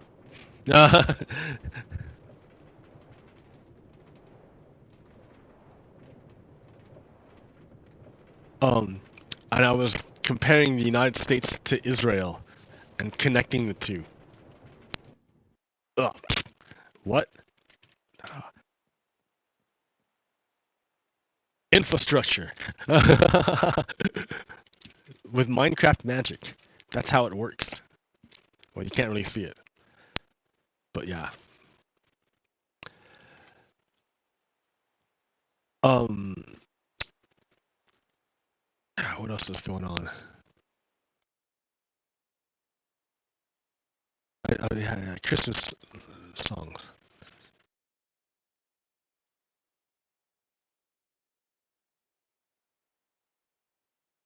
Ting, ting, ting, ting, ting, ting, ting. Sleigh bells ring. Are you listening? In the lane, snow is glistening. A beautiful sight. We're happy tonight. Walking in a winter wonderland. Alright, oh wow. Awful karaoke. No, dude, we don't want that. What are we doing? I can't even, yeah. Ooh, oh no. In the rain. Walking in the rain. So how have you been, Wise Mystic Tree? What are you even thinking about? What's been on your platter? Ooh, I like that texture of the wool. Oh, I haven't made it very far at all, man. Like, I don't think so. I took a break for a bit from making stuff, but like, just belt it out sometimes. And other times it just goes static. No, I was just talking about how we have to be vigilant about the many manifestations of fascism. No, speaking of these awesome graphics, no, no, no, not even, no. I mean, like in general, and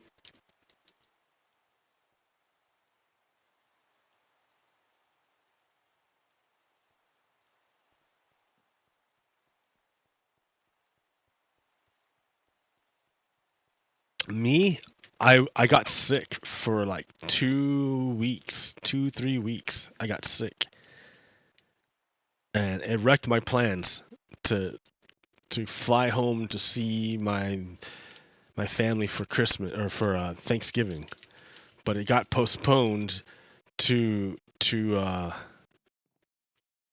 what's it called? Um, uh, Christmas. I want to go home and see my family for Christmas. Yay!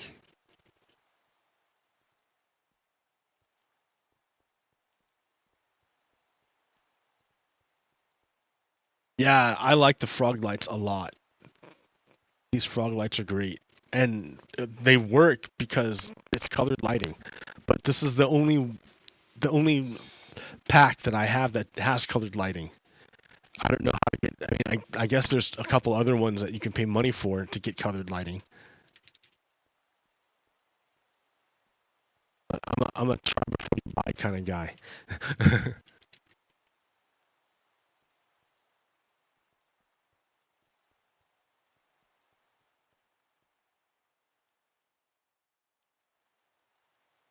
And the rest of Minecraft is like not like that.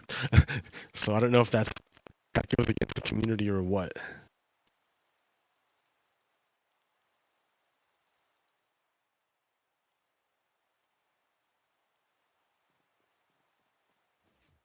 So the way you get the frog lights is like this.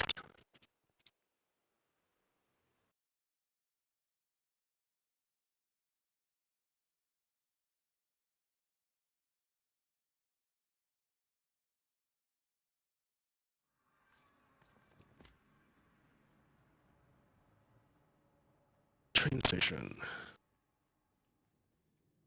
Here are the frogs. Here are the frog lights.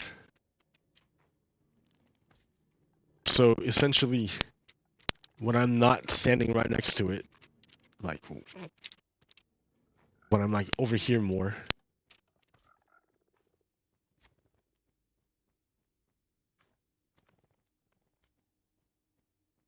hopefully some will spawn in there. But it's kind of hard to do that here because it's impossible to spawn proof like this gigantic area. I I spawned in the middle of volcanic ash stuff, basalt stuff.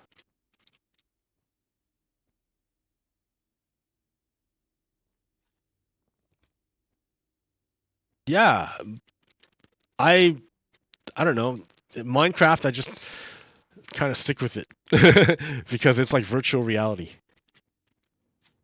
It's a great way to express things. And then plus, once you build something, once you've invested the time and energy into building something that works and looks good, like you can forget about it or whatever, but the investment stays. It's not like you have to restart a character or your cool +5 sword is useless now because the story is over.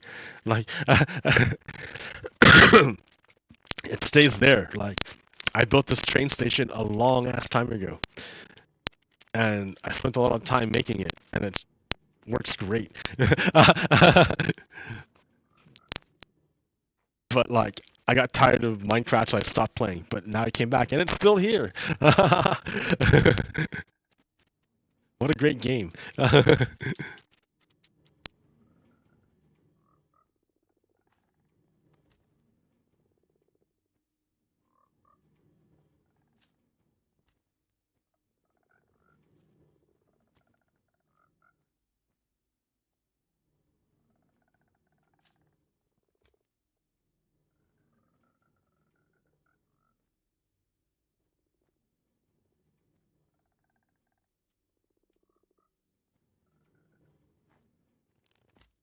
So yeah.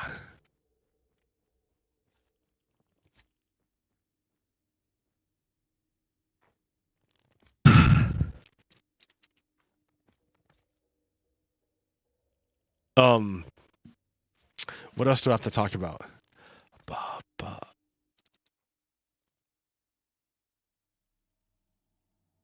George Santos got kicked out.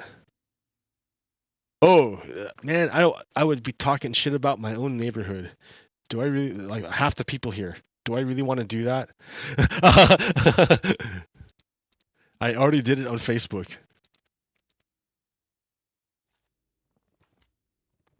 Kind of want to go all the way. All right, so here, let's do it. Well, here. No, these people don't care, dude. Look, I got 2 people watching me. They're into this for Minecraft, not for me like calling out my neighbors. Political neighbors, my political neighbors, not my like physical neighbors.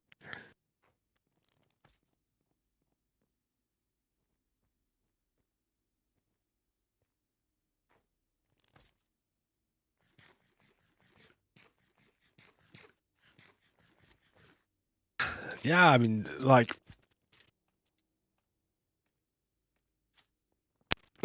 danger, danger.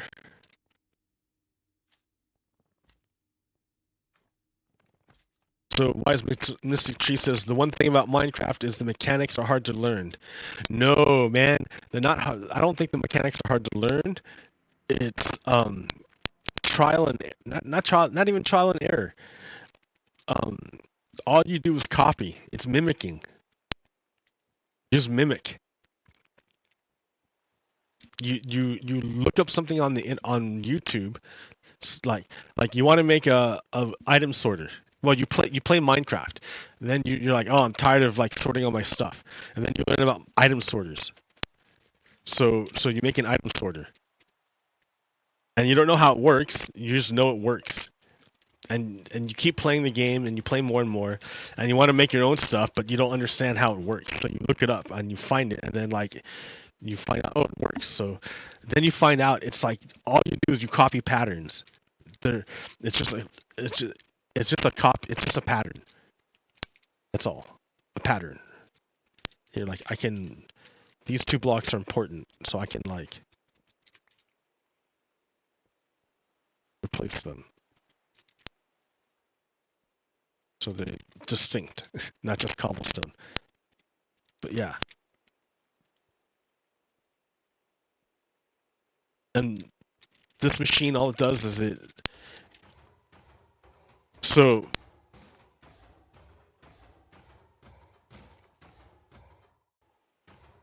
so this is that up there is a iron farm. The golem falls in here, dies. The stuff flows through here. This machine it pumps it up to here. Well, first in this dropper first, it checks. Wait, no. But before it makes it there, I'm sorry. Before it makes it there, there's an item sorter. It's right here, and this item sorter looks to see if you are a poppy. If you're a poppy, you fall through and get composted into bone meal. So that's an item sorter right there. This is just an iron farm. And then this is just an item elevator. It's easy to make item elevator. Like, you can just look it up. These are easy to make right there. And it goes up. It's an item elevator that kicks it up too. So the third thing can be a hopper. It could be a dispenser. It could be a chest. It could be anything. Like, that's the thing about it. It's like you don't look at then you stop looking at individual blocks as it being a block game, and now you're looking at it as being a component game. Like this piece connected with that piece, connected with this piece, makes an iron farm. And then over here I have storage, which is kind of unfortunate because it's filling up, right? Like pretty bad, it's filling up. So I need to take care of that. But essentially, the next update is gonna bring us auto crafters. So what I'm gonna do is I'm gonna have this stuff feed the overflow, feed into an auto crafter, which makes but I should take care of that now. And that'll take care of the that will take care of the all the iron, the auto crafter. I can't wait for that. That thing is gonna be amazing. I have to like start building a bunch of stuff again.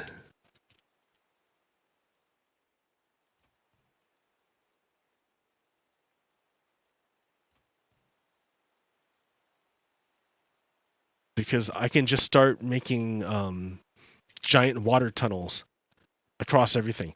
So the reason why I got banned off of Twitter was because I said that the United States would have been better off if it had hanged the Confederate leaders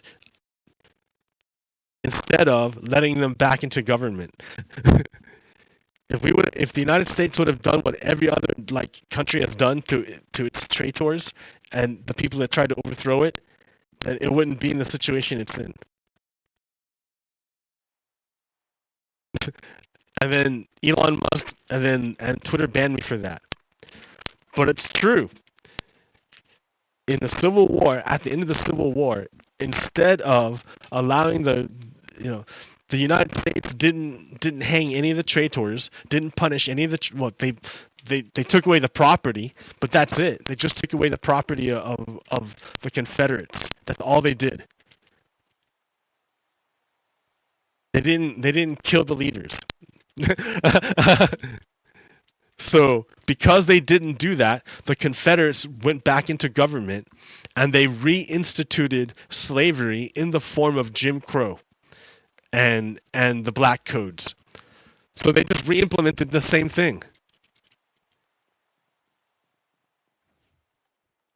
Hey, well, good luck. Wise Mystic Tree.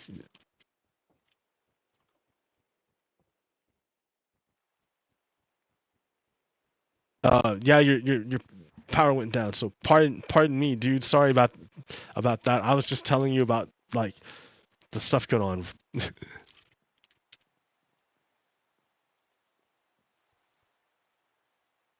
So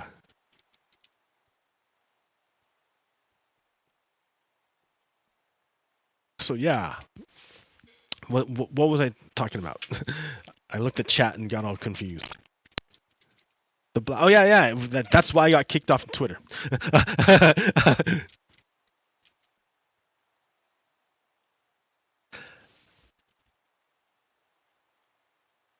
I got I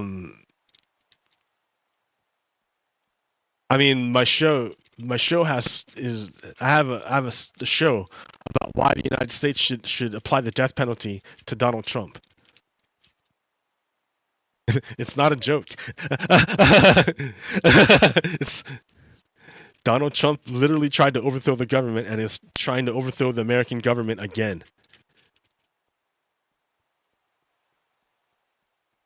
So the failure of the United States the last time was not holding the leaders of the Confederacy accountable.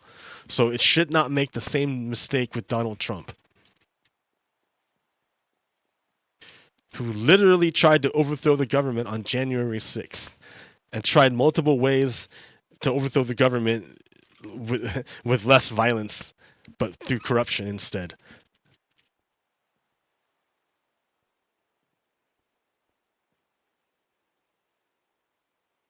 Oh my.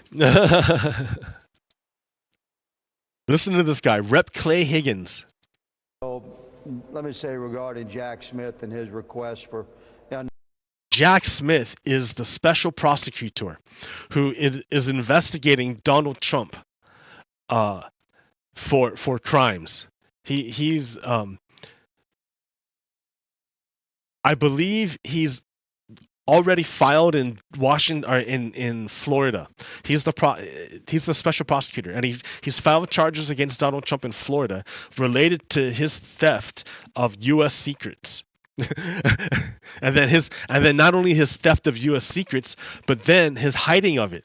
When he was asked by the FBI, he lied about it.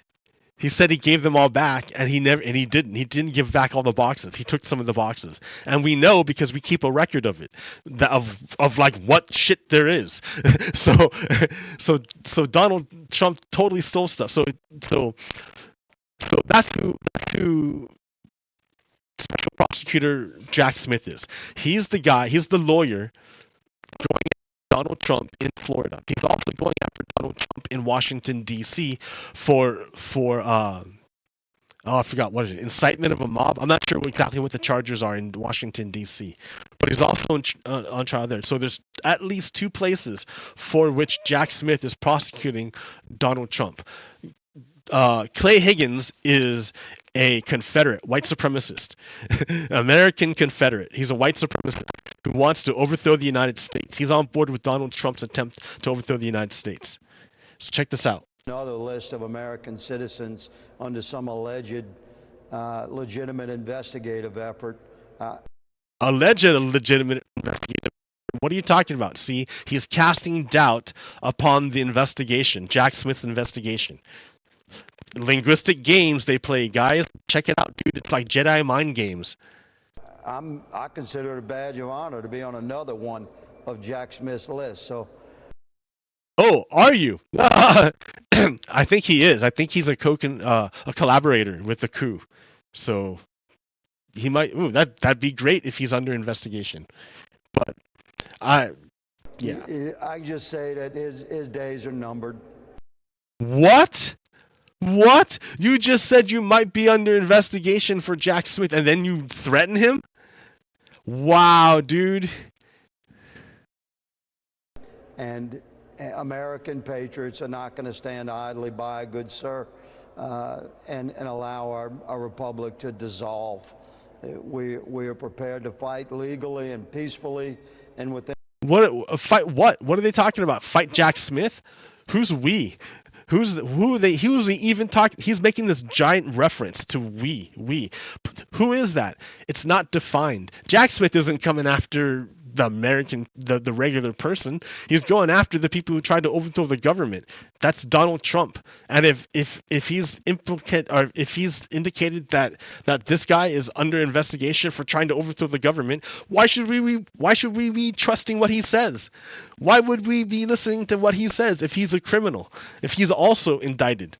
Like I but this is this platform, I think it's either Fox News or like some other like right-wing station. I don't know. In the parameters of the Constitution, with every ounce of our might and focus, the leftists will not take our country from us. And Jack Smith and his wait, what the leftists? What the hell are you talking about? Take our country from us. Wait, say that again. The leftists will not take our country from us. We're standing strong. And what does the leftists have to do with this? What is that even about? What?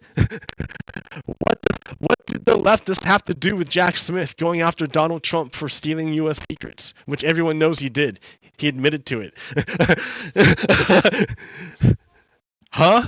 What do leftists have to do with Jack Smith going after Donald Trump for inciting a right-wing mob to overthrow the government, to stop Joe Biden from becoming president on January 6th? Like what? Why does he say leftist? See, he's a co-conspirator in the attempt to overthrow the United States. This guy right here. Rep Clay Higgins. That's exactly what the United States failed to do the last time when the Confederacy was failed in its war against the Union. The Union defeated the South militarily, but not the South, but the Confederates militarily. However, the Confederates assassinated Lincoln and installed a favorable right-wing president by the name of Andrew Johnson, who allowed the Confederates to escape justice and to re-enter Congress. And Rep. Clay Higgins is an example of those Confederates. He's on board with Donald Trump trying to overthrow the government with a mob on January 6th. Like it's not like it's a surprising thing anymore. It shouldn't be surprising anymore. They tried it they did it in 2000 in Florida with the Brooks Brother riot. They tried to do it in 2020 in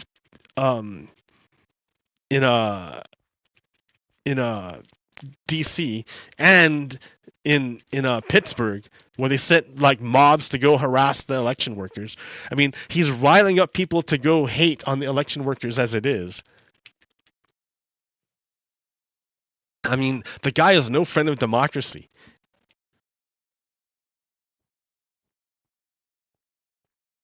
So we got to be careful because he's a fascist. And remember, fascists are, it's not like by defeating him or whatever we've defeated fascism totally. It exists as a form that you can't attack with physical stuff because there's no physicality to it. It's not physical. Oh, hey, check that out. I want those. Why would you even spawn here? That's great.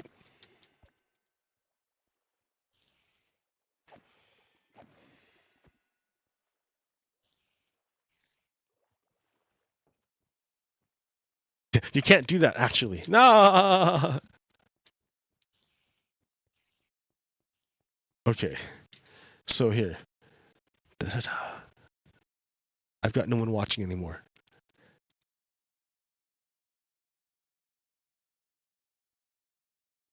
Mehdi Hassan and Ayman Moyalladin are doing something radical for cable television, presenting the Palestinian side.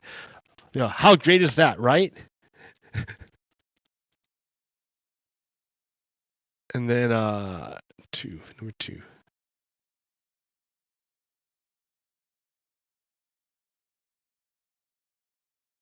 MSNBC ends Mehdi Hassan's show. Mehdi Hassan's show as part of a weekly, they fired him. He was doing something great and they fired him because he's pro-Palestinian. It's dangerous to be pro-Palestinian openly in Hollywood. There's no connection. And then plus, I've already shown you, right? There's no connection between Zionism and Jewish people. There's none. They will let Jewish people bleed out if they believe that person was actually Palestinian. Even if they tell them in Hebrew that no, I'm a Jew, I'm an Israeli like you, they will let them bleed out.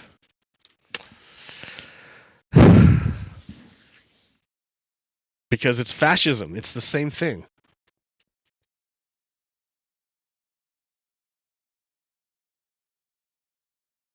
The show was kind of boring, man. I can call up my neighbors now. Oh wait, no, he's here. Maybe I shouldn't call up my neighbors. Nah, he's here. I don't know who that is. Who's that? And who's watching me? Why does it feel like somebody's watching me? I gotta learn the rest of that song.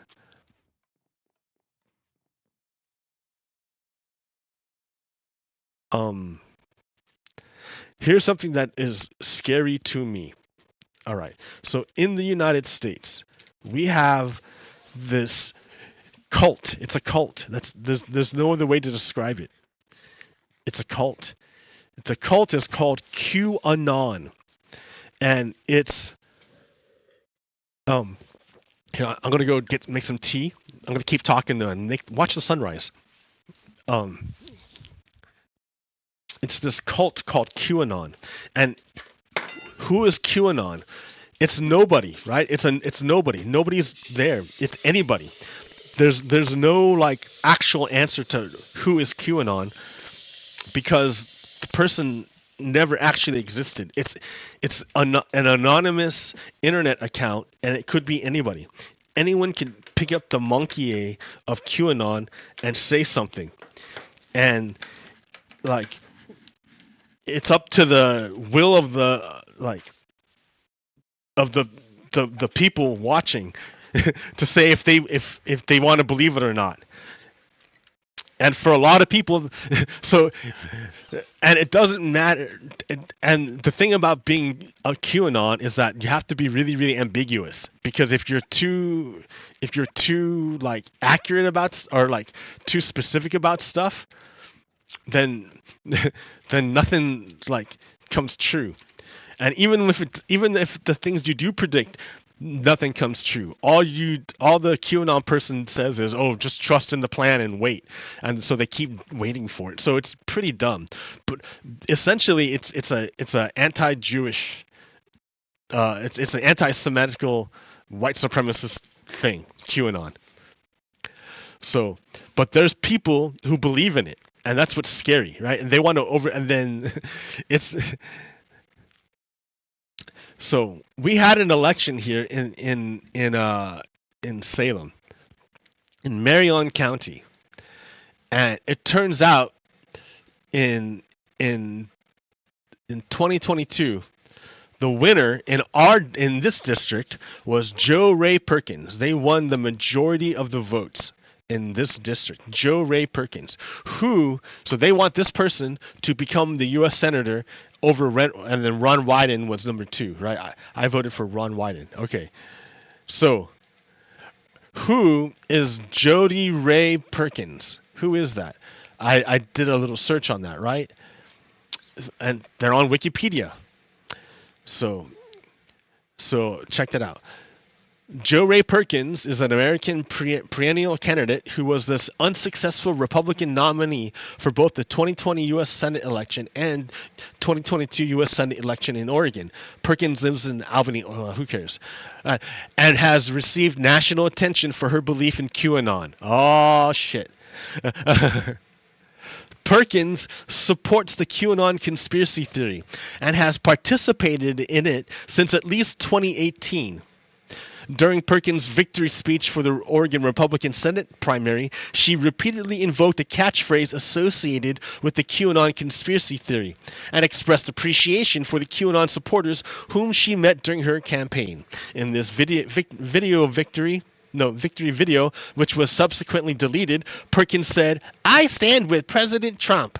I stand with Q and the team." So she continues to view the QAnon forums as one source of information among many she valued during an interview with Oregon Public Broadcasting. So she follows QAnon forums, basically. So she gets her information from random Q, quote, quote, Q drops, which are random little bits of like breadcrumbs that are dropped by random internet people who claim to be Q. So that's where she gets her information from. Not from her sense data. She doesn't follow experts. She doesn't use reason. She follows like conspiracy theory, and she's running for Senate under Republicans, and she got the majority of votes in Marion County. She took a digital soldier oath inspired by QAnon promoter Michael Flynn. Like, do you know who Michael Flynn is? He's a criminal. He's a criminal. Michael Flynn is a ex-general of the United States, and he was working for Obama, but then Obama kicked him out and said, "You're a spy. Get out of here." And then Donald Trump took power, and then invited Michael Flynn to be the National Security Advisor, which is the person who's going to oversee all like the national secrets and stuff. You know those secrets that Donald Trump stole later on? Okay. That's funny. I just remembered that. Anyways, the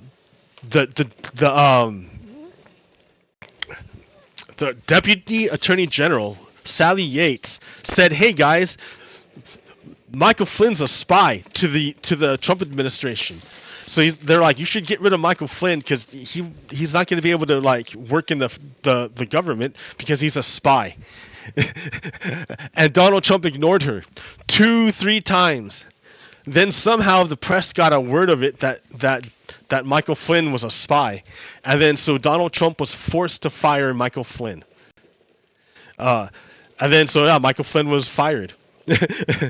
And then even though Michael Flynn was fired for being a spy, Donald Trump and Michael Flynn kept a really, really, really, really close relationship with one another, to the point that Robert Mueller indicted him and got a conviction. And the conviction was lying to the FBI. And why would that matter? Because the reason why Michael Flynn lied to the FBI was to hide the other crimes. So what were his other crimes? All these connections to Russian officials. They had all these connections to Russian officials. So Michael Flynn was part of the 2016 Russian attack against the United States, because he's a spy, right? And he was convicted of that.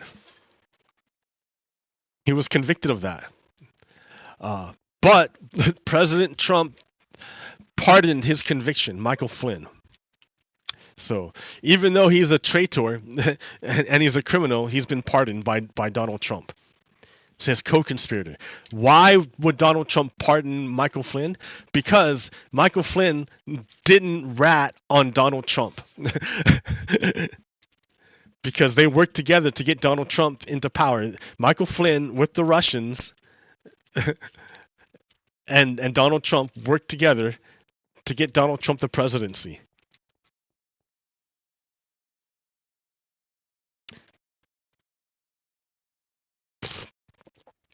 In 2016. Okay, so understanding that, uh, I I should show you. I need to go back to the Brooks Brothers riot because they keep doing the same thing over and over and over again. In the 2000s, when Al Gore was going to win Florida, uh, Roger Stone, an ally of Donald Trump, sent a mob to the Florida vote counting office to stop them from counting the vote, and then the Supreme Court picked up the case, and Republicans 5, Democrats 4 chose W. Bush to become president. That's how they did it in 2000. They sent a mob to the swing state of Florida to disrupt the counting of the votes so that the Supreme Court could step in, and they controlled the Supreme Court, so it went their way. Now the Supreme Court is stacked with Republicans and corrupt people. We know that Clarence Thomas is corrupt because he's receiving regular bribes from billionaires. That's why they're trying to like implement like some kind of ethics thing, but they refused to have one, and then said we're going to adopt this non-enforceable one instead on the honor system. so it's like not even there. So dumb. Anyway, so Republicans, Donald Trump is going to plan to do the same thing. They tried in 2020. Ruby Shea and Ruby Freeman and Shea Moss, something. They tried then. They're going to try. And then they tried at DC itself, and they're going to try again. You can hear Donald Trump told you already. He's trying to assemble the crew again to do it again for 2024. Because they're not actually interested in democracy. They're only interested in power.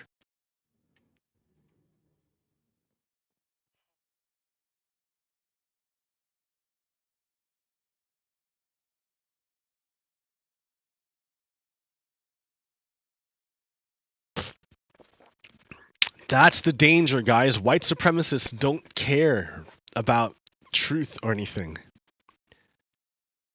They don't care about truth. That's not their standard. Ow.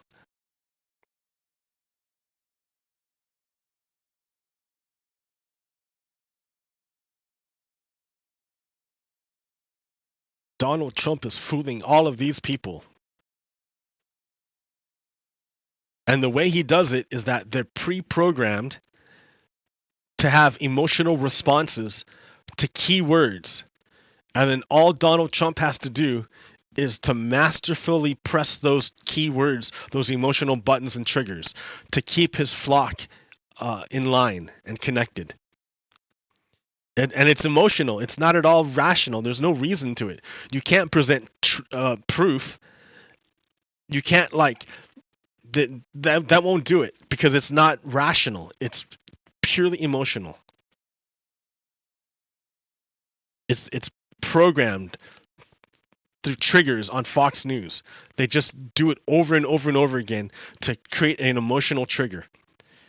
It doesn't have to make sense. It's pure emotion.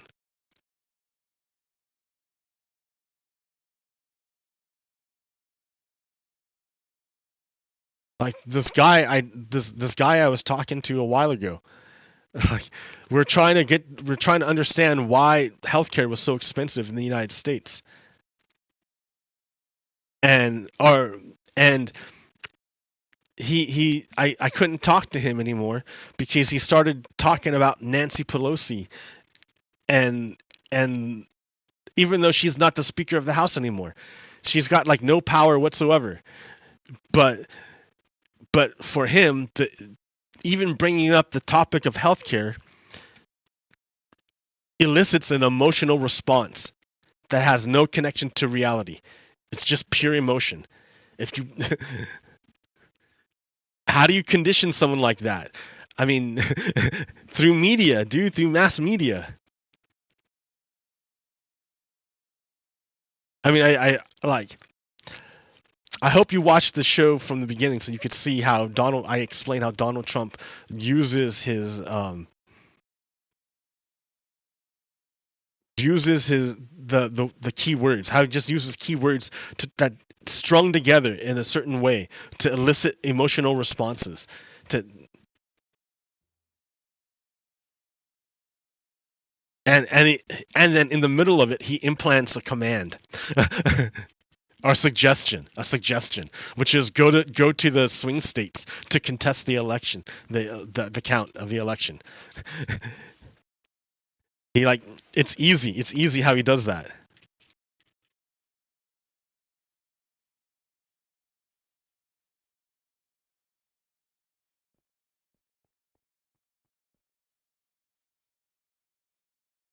Easily seen how he does it.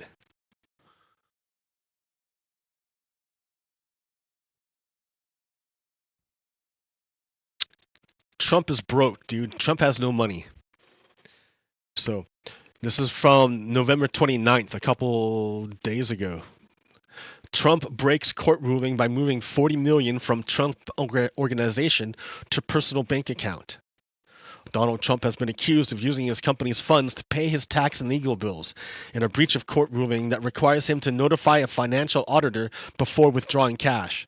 So, as you know, Donald Trump's organization, the Trump Organization, has been convicted of fraud in the state of New York.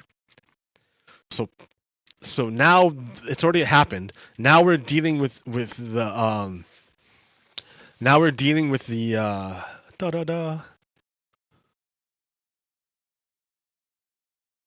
the damages. How much money do they have to pay? So that's what's going through right now.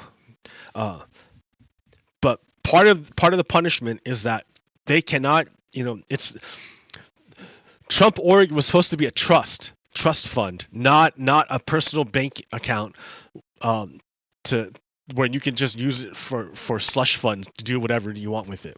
It's supposed to be for charities only. But Donald Trump treats it and uses it as a personal bank account so that Trump organization solicits for donations and receives a tax benefit for those donations. But then instead of using those funds for charitable things, Donald Trump uses it as his own personal account, and he uses it to pay taxes and court fees and lawyers. Why would you do that if you didn't have your own money? I thought you were a billionaire.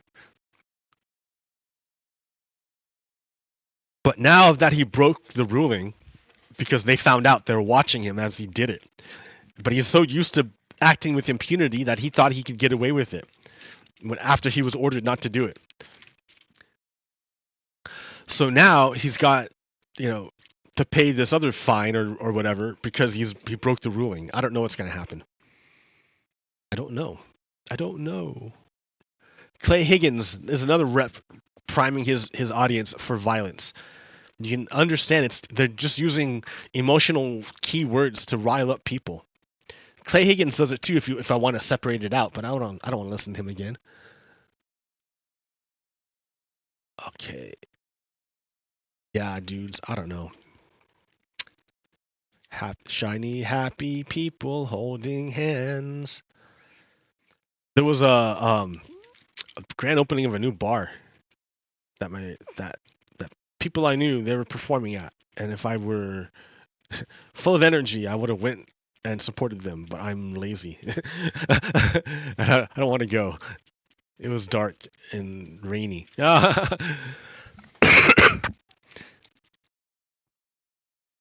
Sorry. Yeah. Hard for me to leave the house. But I should. I'm going to go on vacation pretty soon. I'm going to go back home, do some handyman stuff for my mom. Yeehaw. Handyman. Christmas handyman. Because she's old.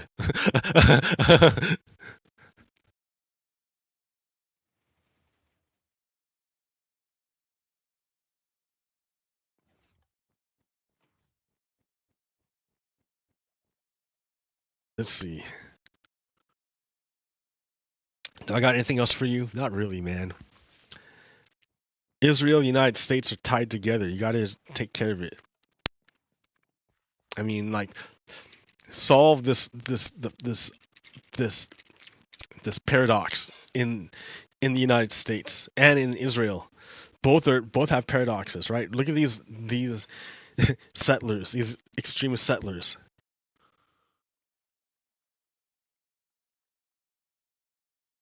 I guess you could call the Republican Party extremist settlers.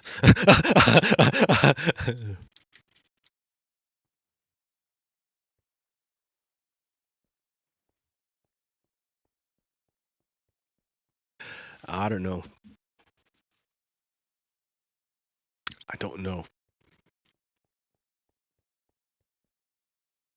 Happy holidays? I don't know. I like singing Christmas songs and stuff, but like I'm not a good singer, so and I don't want to record it for everyone to hear me. I come from simpler times when not everyone had a recording device in their pocket. When movie studios stayed in movie studios.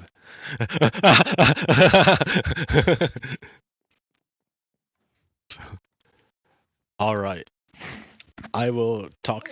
Oh yeah, I guess we'll see what happens, right? I don't know. I have no idea. Happy holidays. Stay warm. Until next time, peace. Pogo Kiddo out. Stop. Stop. Stop. Stop.